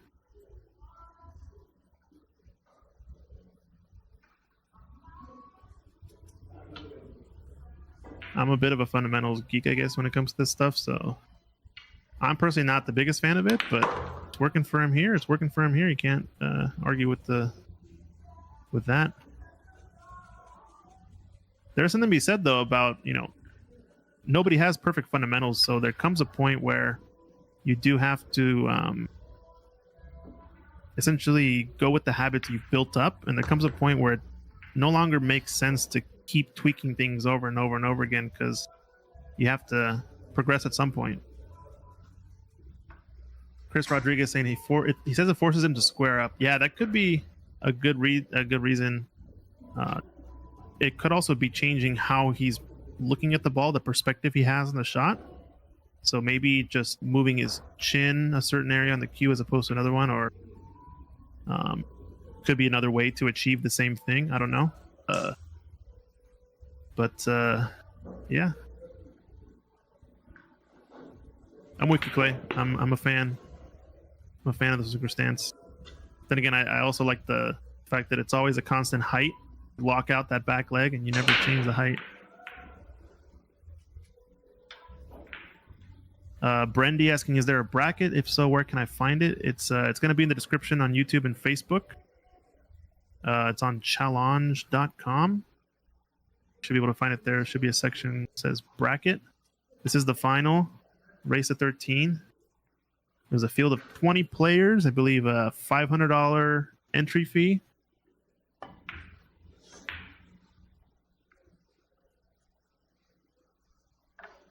Yikes. Tough miss here for Anthony, but he's going to get away with it.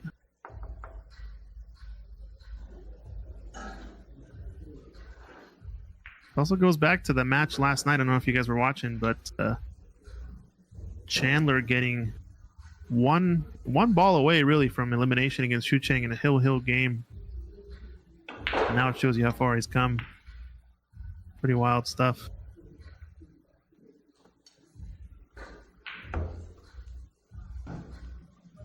And this is going to sell out a chance for Anthony. So are we going to see another Hill? We want Hill? Is that the scenario that we're getting to? That we're creeping towards ever so slowly?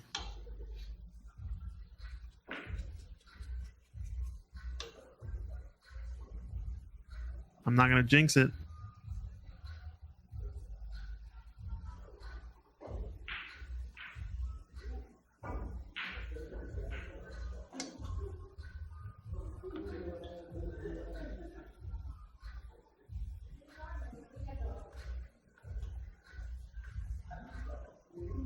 Bill Harvey saying we want Chandler to win, but definitely saw a ton of folks that were rooting for Anthony in the chat too. So, or Jay, I guess, as he goes as well. So, I don't know.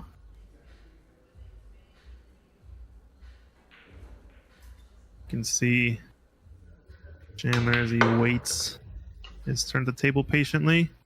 He knows he needs just one more real chance, and he can take this one down. It's going to be close. It's coming down to the wire.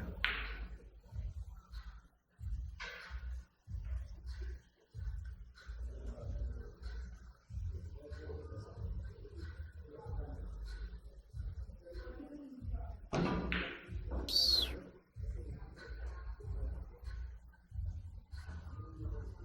If I check out the payouts again, it's like they're playing for a difference of a pretty hefty difference. Second place, 1940, so about 2K or so. First is 3,800, almost 4K. Pretty big difference this match. It's going to come down to, looks like a 1-2 race. There's also some player auction, 1,200 versus 600. Side pot, 400 versus 200. There's a lot of action going on in this event.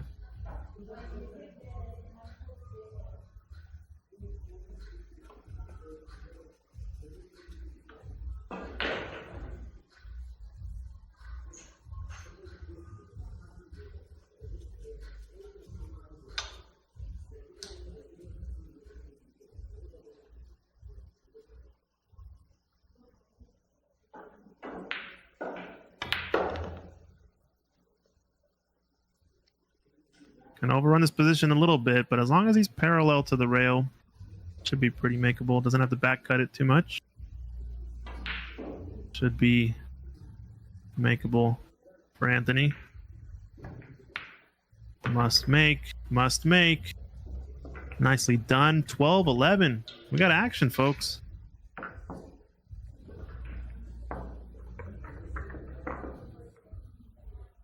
Coming down to the wire here. Here's all the Anthony supporters coming back in the chat.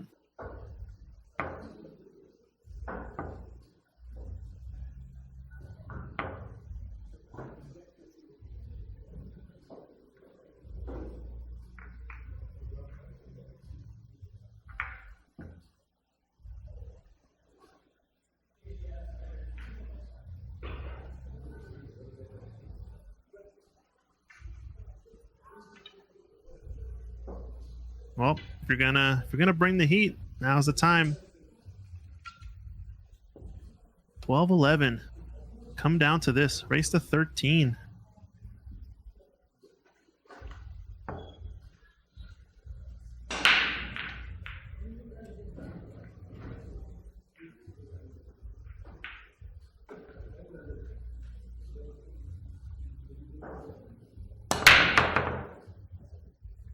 Looks like a solid break. 5 in the side. That was the spread. Got a shot.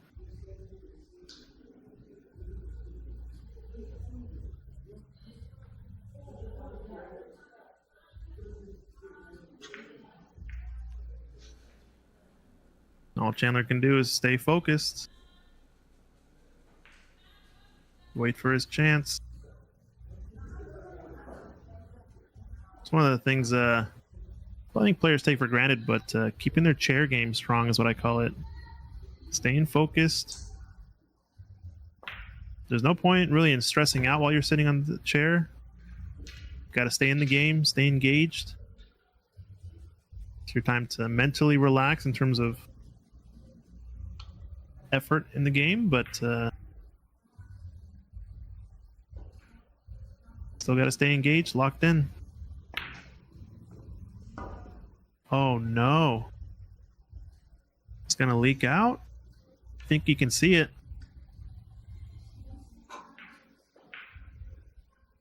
Oh, I didn't see how we missed it. I don't know if he shot it thick into the pocket. Sorry about that. Not a miss I expected there. And this table layout looks, I wouldn't say easy, but it looks pretty makeable if you make a few key shots well.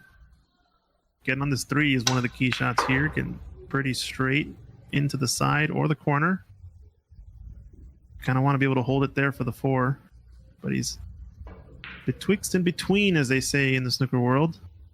Probably going to take this up into the corner now. Float to the right half of the table, maybe.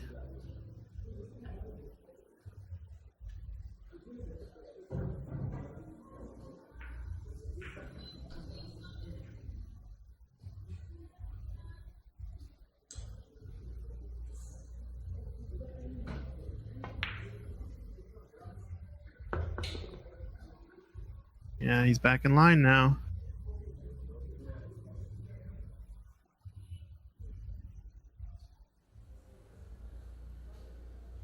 All Anthony can do is watch now. He's got to stay focused and engaged, just like we talked about with Chandler.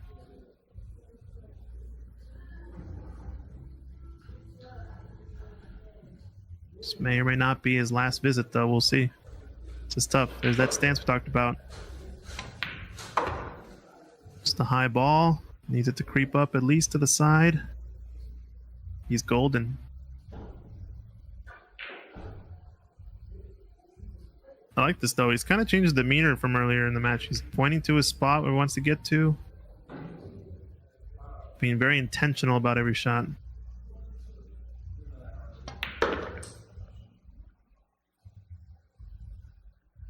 To hold up a bit, not to get too straight.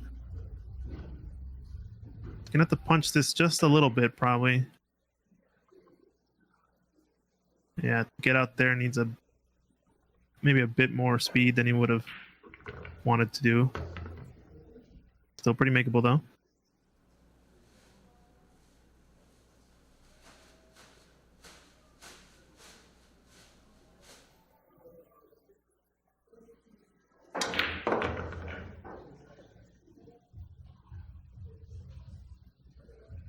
It's crunch time now. This is the time. This is what you practice all those shots for, all those hours. It's pressure moments where you have to get out.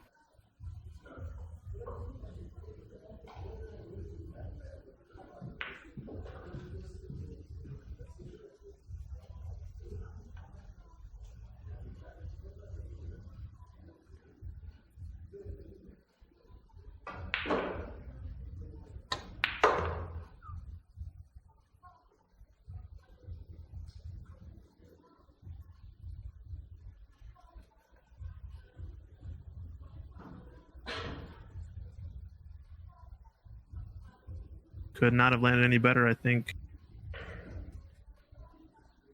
He had to travel a lot of distance, but almost perfect.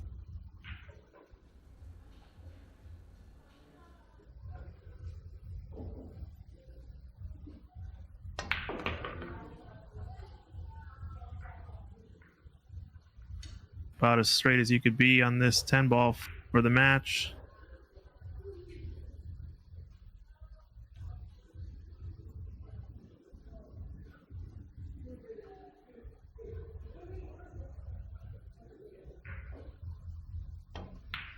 With the stance, Chandler takes it down. Congratulations. There's the handshakes. Wins it 660 and under here at Ox Billiards. Congratulations to both players. What a hard-fought battle. Eastern Washington, Spokane takes it down. There's the handshakes around. Glad to see folks in the crowd watching. It's time to collect, though. There's tournament director extraordinaire taking it down. He's got first place prize money. He's got side player auction, side pot, winner take all. He's taking it all. What a match, ladies and gentlemen. But congratulations to Anthony. Made a huge comeback in that match. Some folks might have counted him out. But boy, oh boy, did he make this a match and a half. It was a close one indeed. So we'd like to see, though. We would like to see Hill, of course, but just as thrilling. 12-11. Still pretty darn good.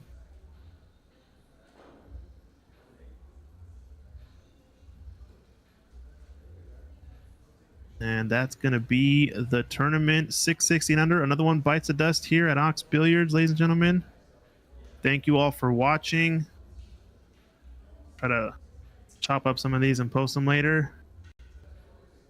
2 class acts playing in this one. Well done, well done.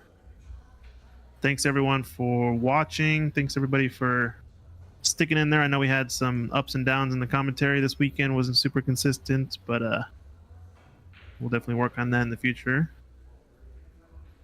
It was a great event. Thank you to Secret Wong, tournament director, running this event, and many others putting the work in on the ground.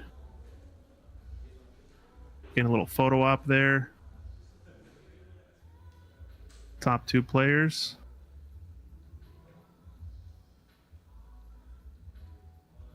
But yeah, Chandler takes it down. First and second prize.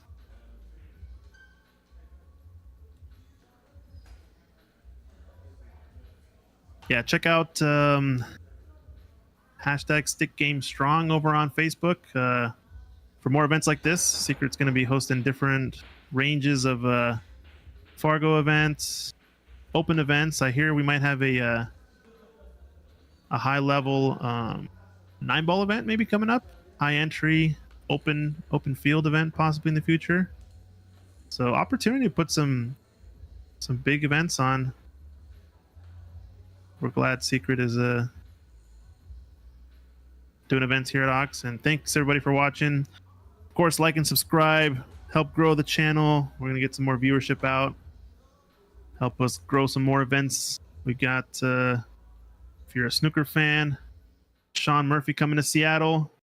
couple weeks from now. Buy your tickets at oxbilliards.com. He's going to be here on the 16th in Seattle. Yeah, Secret Wong saying same format as the same entry, just an open and 9-ball. So that should be a pretty sweet event. Longer race, 9-ball format. Get the big dogs to come out. Week after that, we got Seattle Snooker Open coming 22nd, 24th for all you snooker fans out there. And this is the finals here, 660 and under, laying out the cash. This is Christian Youngers in the booth. A little remote commentary signing off. Thanks everybody for watching. It's been a great event, and tune in for more stuff in the future. We'll see y'all next time.